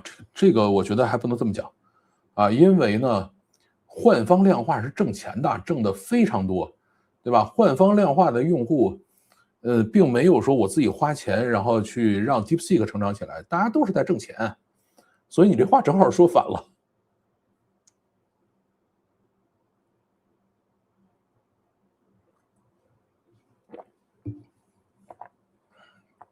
华为把 HTTPS 用户端到服务端加密的聊天软件叫做端到端加密，一个模块是经过形式化验证，就敢说系统经过形式化验证，这种行为习惯是我最讨厌的啊！这个他们干很多特别二的事情啊！这个虽然你说的两个案例我都没听说过，但是他们干的二事多去了。原因很简单，就是底层逻辑是错的。在上层做的这些人啊，就只能是开始胡说八道。比亚迪在欧洲的形象和销量都不错，在国内的形象，我说个故事，我一个在法国的女同事回国结婚，两个人商量买车的时候，她老公提出买比亚迪，她立刻反对，她直接说，想象到了以后和同事朋友出去玩，然后如果老公开了这个车来接她，别人都会以为是不是他打的是网约车来的，可能国内依然没有脱离买车彰显身份这个阶段啊，这个就是比亚迪到目前为止也想做这个高端车，但是他做的这几个品牌其实一般。流浪地球的道具挺棒的啊，工业设计水平很高，作为虚构的创作啊，细节非常到位。后来网上买的那些缩比模型周边也更容易做成精品啊，它那个模型做的真的很棒，特别是那几个车呀，还有什么那个做的非常漂亮。蜘蛛侠啊，这个120一张票，几乎40%上座率，那还不错呢。我在想，也许是国人在国人在潜意识的在运作，不认为在国内社会人人提防的环境的客观的客体能，我天，你这个我怎么不行了？我这个阅读障碍了，我就不继续往下读了。我不知道你到底想说什么。你别担心了，国内人怎么养几个大 AI 大模型？我觉得 AI 到卖 token 或者是按月付费，就根本不是好商业模式。反而我觉得国内现在生成视频这个商业模式很不错，查了数据，几家有自视频生成的收入都在增长得很快啊。是的，视频这块我觉得确实是个好生意。最近看金沙江创投的人在演讲卖 token 或者按月付费的客户没有忠诚度 ，AI 还是必须跑出其他盈利的方式吧。这个不好说，是不是有其他的？虽然我一直觉得这两个方式都很二，但是呢，到目前为止其实并没有一个特别好的方式出来。我从来不觉得马斯克和经济学人有什么本质的不同。不过确实从演绎来看，马斯克的演绎更好看，不无聊啊。其实马斯克这类人更危险，因为他一个人就是一个体系，完全不需要盟友啊，是这样的。他很危险啊，因为2.4亿关注者，他不负责任，对吧？这个事儿是很危险的。我觉得老马的最大天赋在于营销，讲故事啊，这个还真不是，比他擅长讲故事人多去了啊。这个你做过投资你就知道，这个上来骗人的人，比他会编的人多去了。或者你去这个币圈看看啊，马斯克真的是工程上比较强，老马太浮夸了啊，有一点点。2代 IMAX 激光真的比普通的 IMAX， 我估计我不知道，我没看过这些。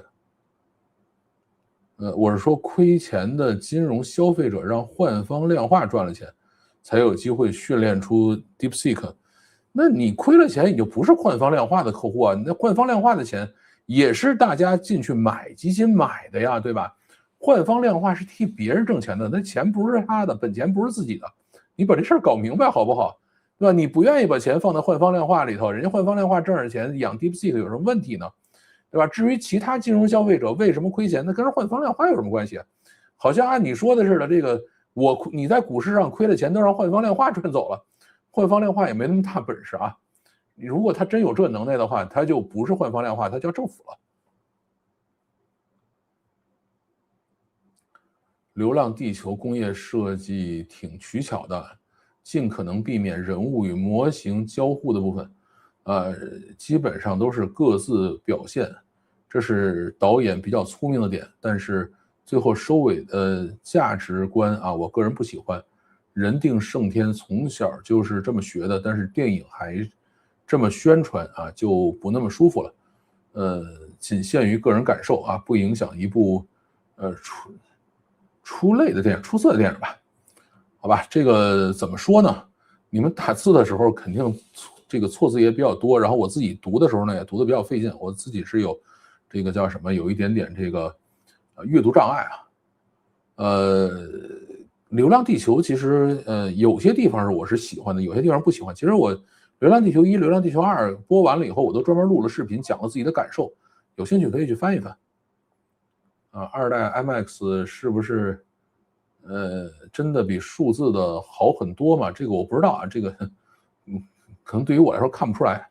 统计数字很多背后都和国家其他利益牵扯啊，所以只靠某个有水分的统计数据去判断事情的话，即使再强的超级计算机算出来的结果啊，都会与事实偏离。而且你要想清楚，统计数据只是事实的一个侧面，它本身也是不完整。卖 token 就是卖电啊，湾区的电不会比三峡的电更高贵啊，但是它更贵啊。AI 如果真的卖 token， 天就塌了。但是现在 AI 就是在按这个方式在走啊。好，我们继续啊，要加快进度了。这个赛博吃播啊，有人说通用有2家，一家是通用汽车，一家是通用电气，老范搞混了吧？啊，这个有可能啊。这个通用因为我不是特别了解他们这2家是不是有关系啊？这个我不确定。麻辣烫就是一串一串的卖，冒菜就是烫菜，平民版的单人火锅啊，起源于80年代成都，好吧？就是当时我们说分不清楚嘛。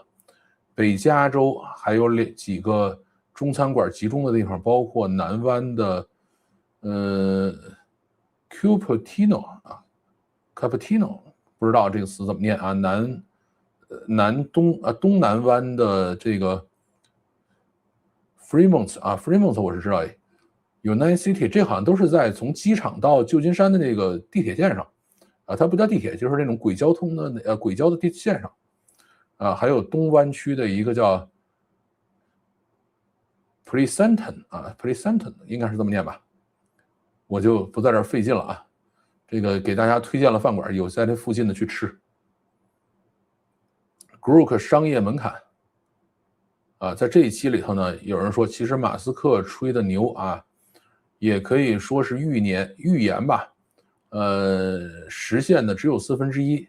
有一个网站叫马斯克 O-meter， 记录了他吹牛有8个实现了，14个延期实现了，5个部分实现了，21个代办，46个失败了。就算代办的事项全都成功了，准确率也刚好过半，算不得多高啊，这个您真不能这么讲。其实呢，你要想让自己这个成功率高呢，最简单的方式就是不说，做成了再说啊，这个100%成功。然后呢，这个嘁哩咔嚓愿意说，然后还有这么高成功率的人，其实是绝无仅有的，非常非常少见。而且你要看看他吹的都是什么牛，不是说我明天能够吃5个包子，对吧？他是说人类要去火星，对吧？这种事情他最后有可能能做到，这就你用一个网站来统计一个数字，几个成了，几个不成，多少，这个没有任何意义啊。中国人还是聪明的，买 token 的客户没忠诚度啊，用家那家便宜去哪家，聊天问答基本是白嫖啊，这个生图和生成视频有需求的，而且也可以筛选出优质的付费客户。我觉得中国的人呢也没有那么聪明吧，就是真正能够在里边去倒腾来倒腾去的人，毕竟还是少数啊，大部分人其实是屌丝。然后中美 AI 差距这条啊，咱们要加快速度了。开源太有用了啊！很多大公司都有私有化的需求，大公司放心把自己的资料直接提交给公共的大模型吗？肯定有私有化的需求，而且都还是大公司的需求。这个需求肯定存在，这个没什么好说这个没什么好说的，这个我绝对同意。但是大公司到底是不是真的应该把这个东西放在本地？我其实是存疑的，我更希望他们把东西放到云端去。这个数据没有那么保密。说有没有可能，其实 AI 融资是大泡沫，老美多用了100倍的资金，然后只比我们领先1年不到啊？这不是说明他们的估值有问题吗？估值这个事儿呢，是一种集体认知啊，只要大家认，愿意抬这个轿子，他就往前走；如果大家不认，就什么都没有啊。所以这个呢，还是要跟大家讲清楚的，不能说因为你不认，然后你就认为别人认知是错的。还有说硬件只是一个方面，美国做引力波实验的诺奖大佬，这个说过一个故事，引力波实验过程中有一个极其复杂的数据处理，只能用超级计算机暴力计算，几个星期后搞出一个近似值。后来这位大佬和一位前苏联教育背景的美国教授聊到了这个数据处理过程，那位教授找出了一篇苏联论文，上面有可以快速计算无需超级计算机那个数据的这个分析这个事儿呢，反正还是全世界合作起来，有可能会有更快的发展。越是割裂，越是相互敌视，越是不能说话，可能发展的就越慢就是证明了这样的一个事情。那我现在去模型应用公司好一点吧，还待在模型公司，感觉要被卷死。本人大陆程序员如果你还在模型公司，你就好好干吧，对吧？这个最后是模型级应用，到目前为止依然没有发生变化。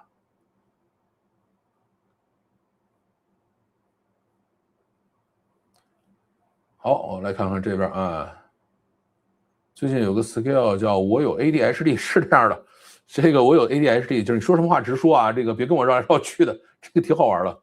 但我没有上啊，我到底有没有 ADHD 我不知道，反正我没上这个 skill。换方量化底下的基金，这个最近微亏了啊，国内人散户赌性大，亏钱正常的啊，现在不是国内的这个散户赌性大，是国内整个的科创50什么都在跌啊，就是所有的指数都在跌，跌得很惨。原因呢，其实也很简单，就是马上要化债了，就是今年下半年中国政府要化债啊，然后呢，现在各大行又重新开始出这种5年期的大额存单，为什么呢？就是让这个股市不能涨，股市你得把钱拿出来，化债，这个钱必须得在银行待着啊，你的钱如果进了股市，他那边化债就没有一个东西去打底啊，然后你这边债化完了以后，只要我们存在银行的钱变毛。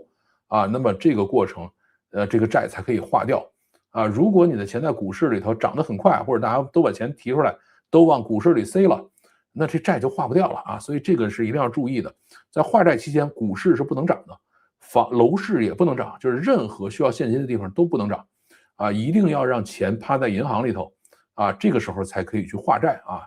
这个是人类有史以来最大的一次化债。政治里有句话是这么说的啊，你只知道事实，但你不知道真相。统计数据是事实，数据之下的真相才是精英和官僚不愿意让民众知道的。我觉得呢，统计数据呢仅仅是一个侧面啊，不能叫完整的事实。你像老范在做这个老范讲故事的开篇词的里头讲过，说我讲的内容不保证正确、完整和时效啊，就是我们认为一个事情的一个正确，什么叫正确？就是完整的正确是包括这3项的。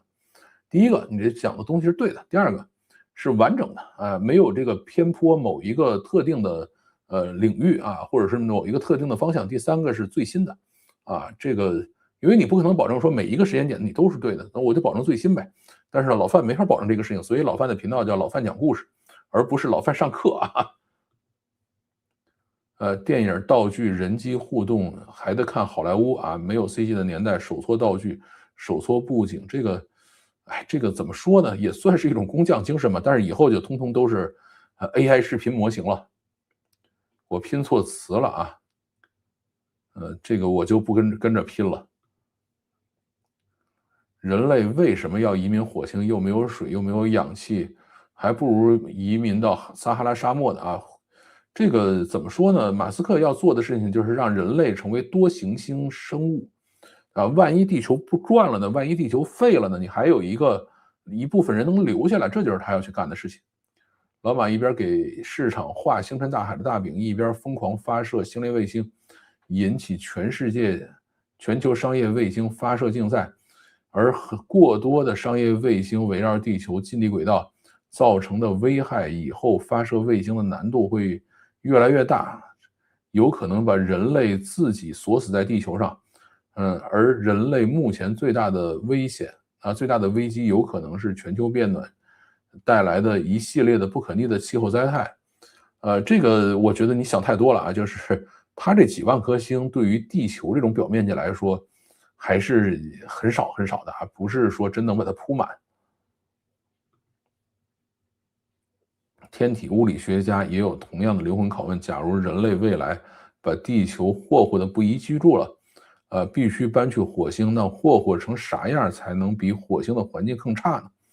它有的时候你不一定霍霍成啥样，你比如说你挨了颗陨石什么的，对吧？不一定是人类霍霍的。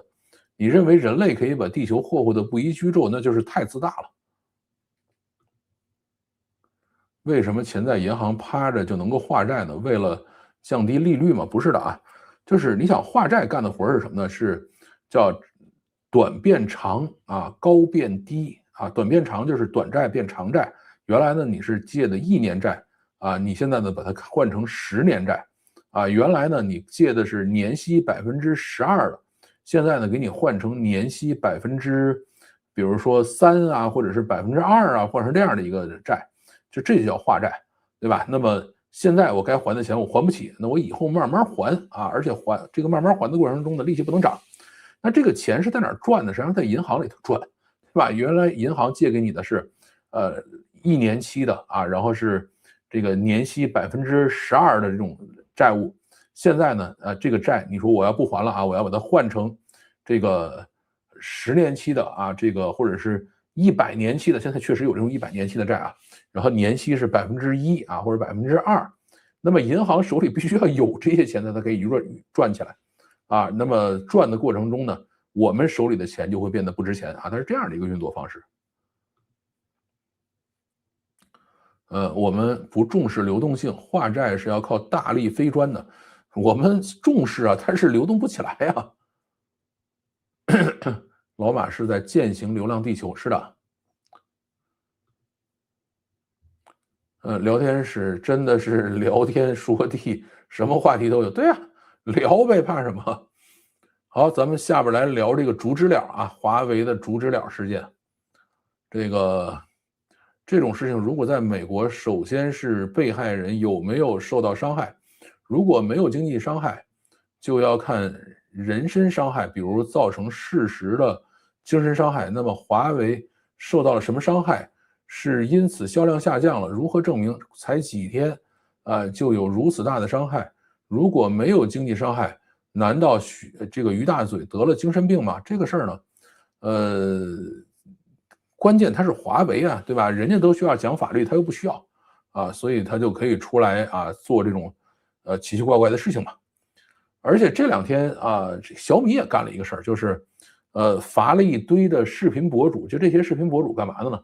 就是天天用 AI 来生成小米汽车的这个事故图啊，那就真有这个特别聪明脑子的人去信这个事儿，那没办法。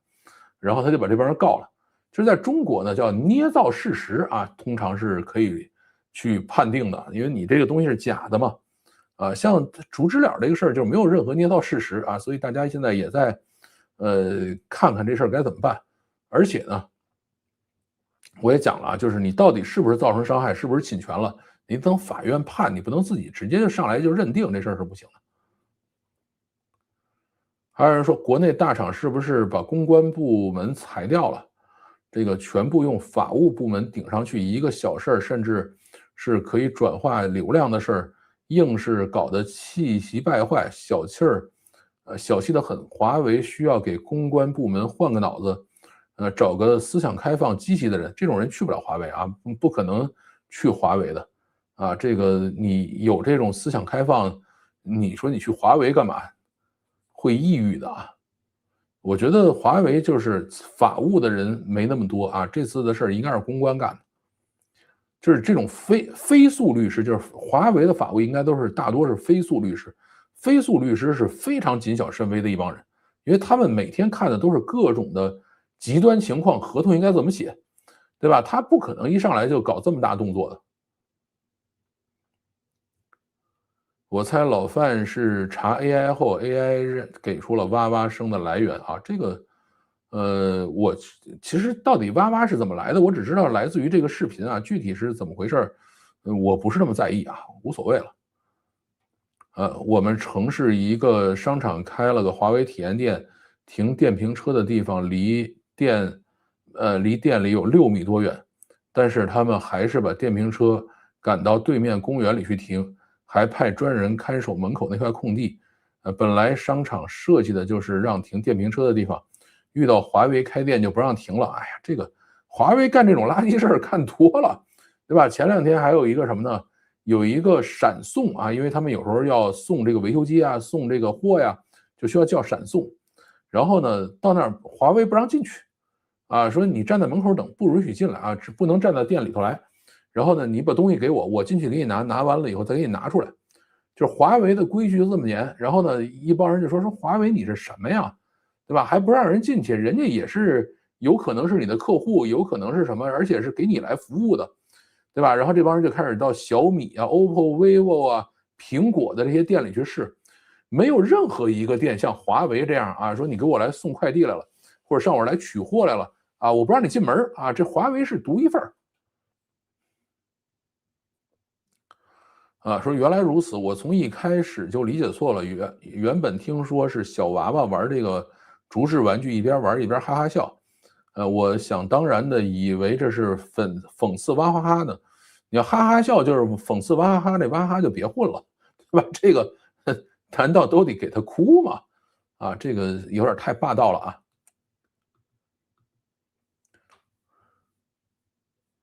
好，我把最后一条视频的几个评论读完啊，然后咱们再来看大家在聊什么。841号令与出境这条啊，这是今天早上更新的视频。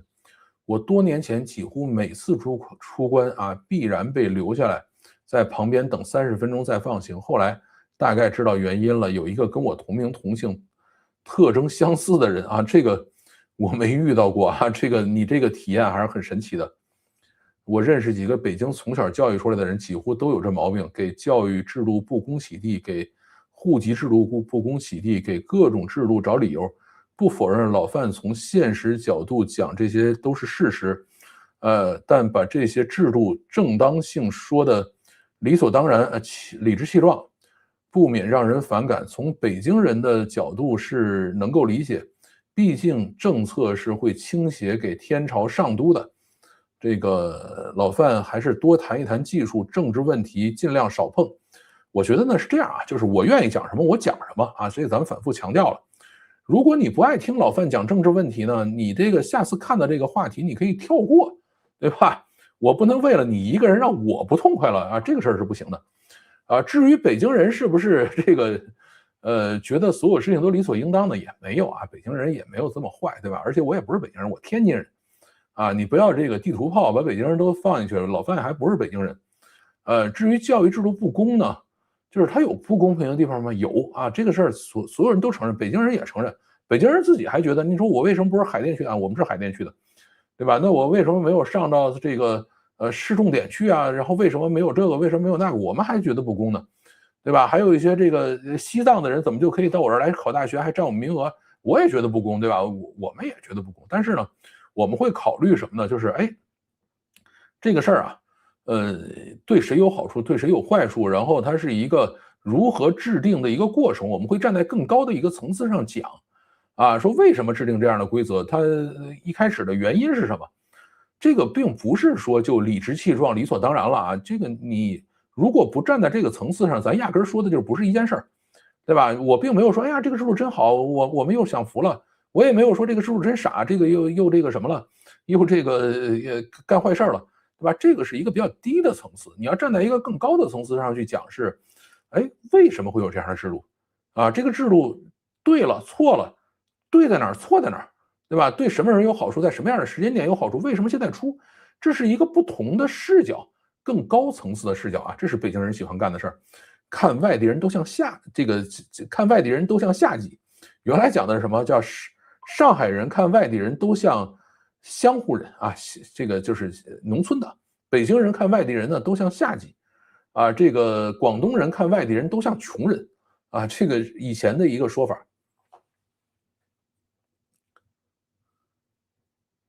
还有啊，关于这个16万加的问题啊，让我想起前阵子也是出台法规要全面清理境内的私募基金，也是几十万家啊，没有标准，有的还不见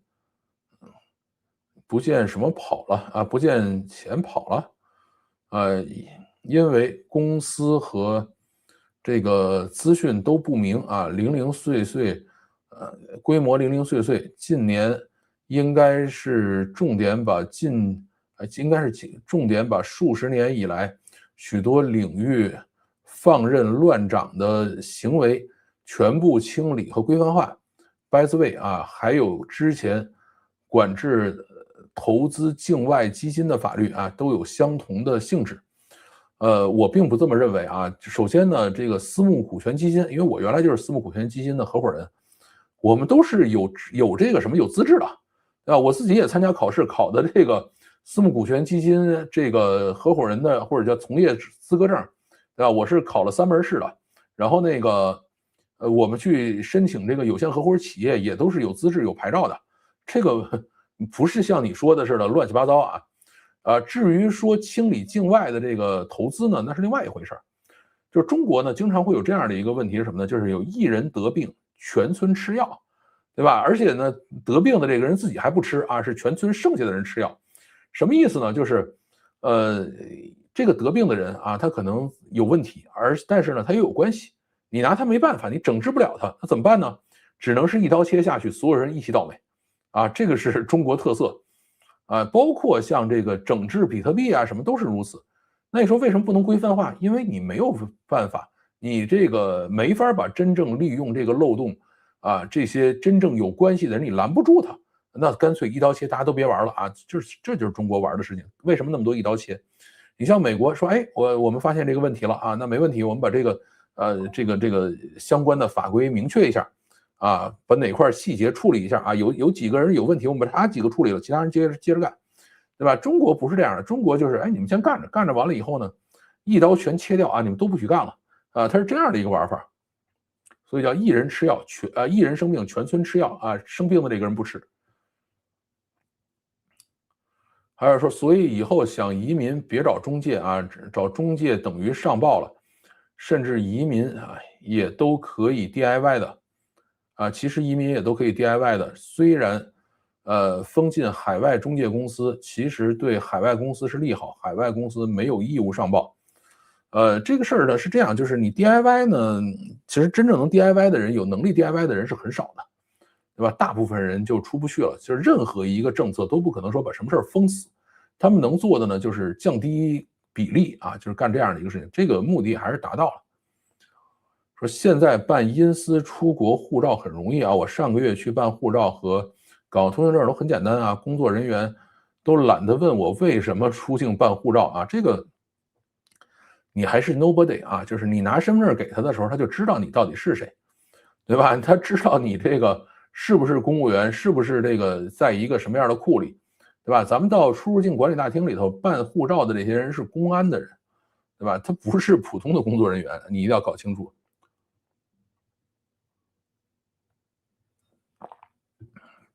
好，线上评论读完了。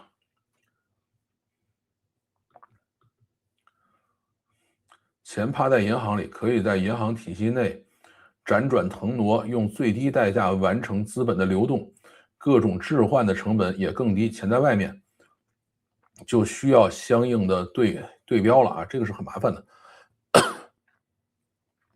而且钱在银行里头呢，还有一个特别好的好处是什么？就是它可以拿你的钱去做一些质押，去做一些别的事情。而且最后呢，就是你就这么想吧，你一旦做了债务置换了以后，最终还是要印钱出来，所以这个钱还是要贬值的。你最好是这个钱留在银行里直接贬值掉啊，那么对于他来说最好控制。火星壤里面吧，大量的高氯酸盐拿来种土豆是灾难啊，但如果搞定氧气，拿来制火箭燃料可是真好用。这个还是等他们去了再慢慢研究这些事儿吧。没去了，咱们在这猜也没什么意思。国内自媒体是说星链把好的位置占了啊，这是不科学的。这个国内测算的星链那个位置可以发射500万颗卫星，是的，这个好位置多去了。而且你再高一层呗，就是你中间只要隔个几十公里就可以再来一层。主食了这事儿是太抽象了，一开始没看懂，看解说才明白啊，是他这事儿确实很抽象。2022年第一波裁员不就把公务员给裁掉了吗？很多资深不就把公关给裁掉吗？很多资深公关都转行了，有些开了第三方公关公司，这个各个行业都在裁，各个职位也都在裁，并不是说只有公关倒霉。这几家造车势力就像演艺圈互撕差不多啊，整体盘子就那么大，你多了它就少了，除了互撕，没有其他办法，要么花钱花时间认真搞原创，搞科技，靠这些把品牌溢价做起来。但问题不是做不了吗？但沙发、冰箱、打麻将是可以的啊，好吧，那么我们等着看打麻将吧。公关有 KPI 的，对，是最大手机爱好者社区，库安公布了投诉名单，只有苹果不投诉，其他都是大量随手投诉，那就干呗，因为你投诉苹果也没什么用啊，不会因为有人说投诉苹果多了，大家就不买它了。有个人弄2个面包摆在盘子里来回晃的啊，配上于大嘴的这个那个鬼畜效果啊，本季度最佳搞笑原创啊，那于大嘴就留在那儿了怎么办呢？他这个永远是笑话，你除非上来认说对不起啊，原来我搞错了，你不上来认，他就永远的笑话。支持老范，别搭理他们啊，这个没什么搭理不搭理的，这个反正也是众口难调呗。原来老范是天津人哈，对。当年天津读书的时候，王鼎提还是 CBD， 还经常去西湖到海底捞聚餐啊。现在据说白堤路店铺都倒了一排了啊，唏嘘啊，没什么可唏嘘的，现在消费不行呗。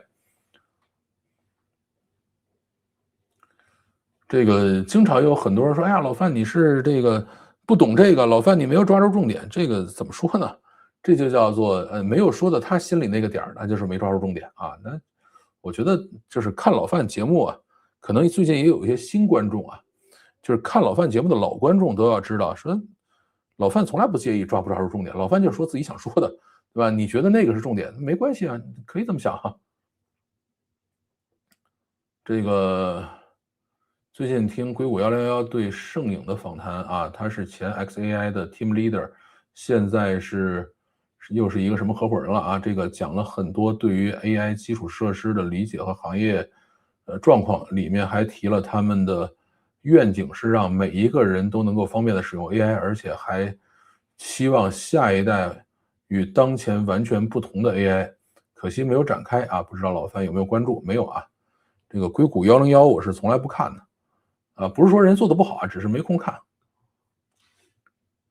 中国还有机会超过美国吗？有啊，为什么没有呢？对吧？就跟我记得是在20年前，有人问说房价会跌吗？会呀，一定会的呀。但是你发现了没有，这2个问题都缺一个条件，这个条件是时间，对吧？中国什么时候超过美国呀？100年呀，还是10年呀，还是5年呀，对吧？没说啊，那这个事儿就肯定会超过，没毛病，对吧？房价什么时候会跌呀？20年前你去问这个问题的时候，所有人都觉得那你傻吧，房价怎么可能跌呢？但是有人说一定会跌的呀，反正我又没说什么时候跌，对吧？现在一看啊，跌了吧？能说一下字节跳动组织 AI 创造力大赛吗？这个不知道啊，因为我没关注这个事儿，实在是不太了解。化债的话，什么消费、什么提振收入都不用想了啊，提振收入肯定就不用想了。消费呢，这个不好说，反正最关键的还是要把钱留下，对吧？你只要钱在银行里，他就可以好好的把这债化掉。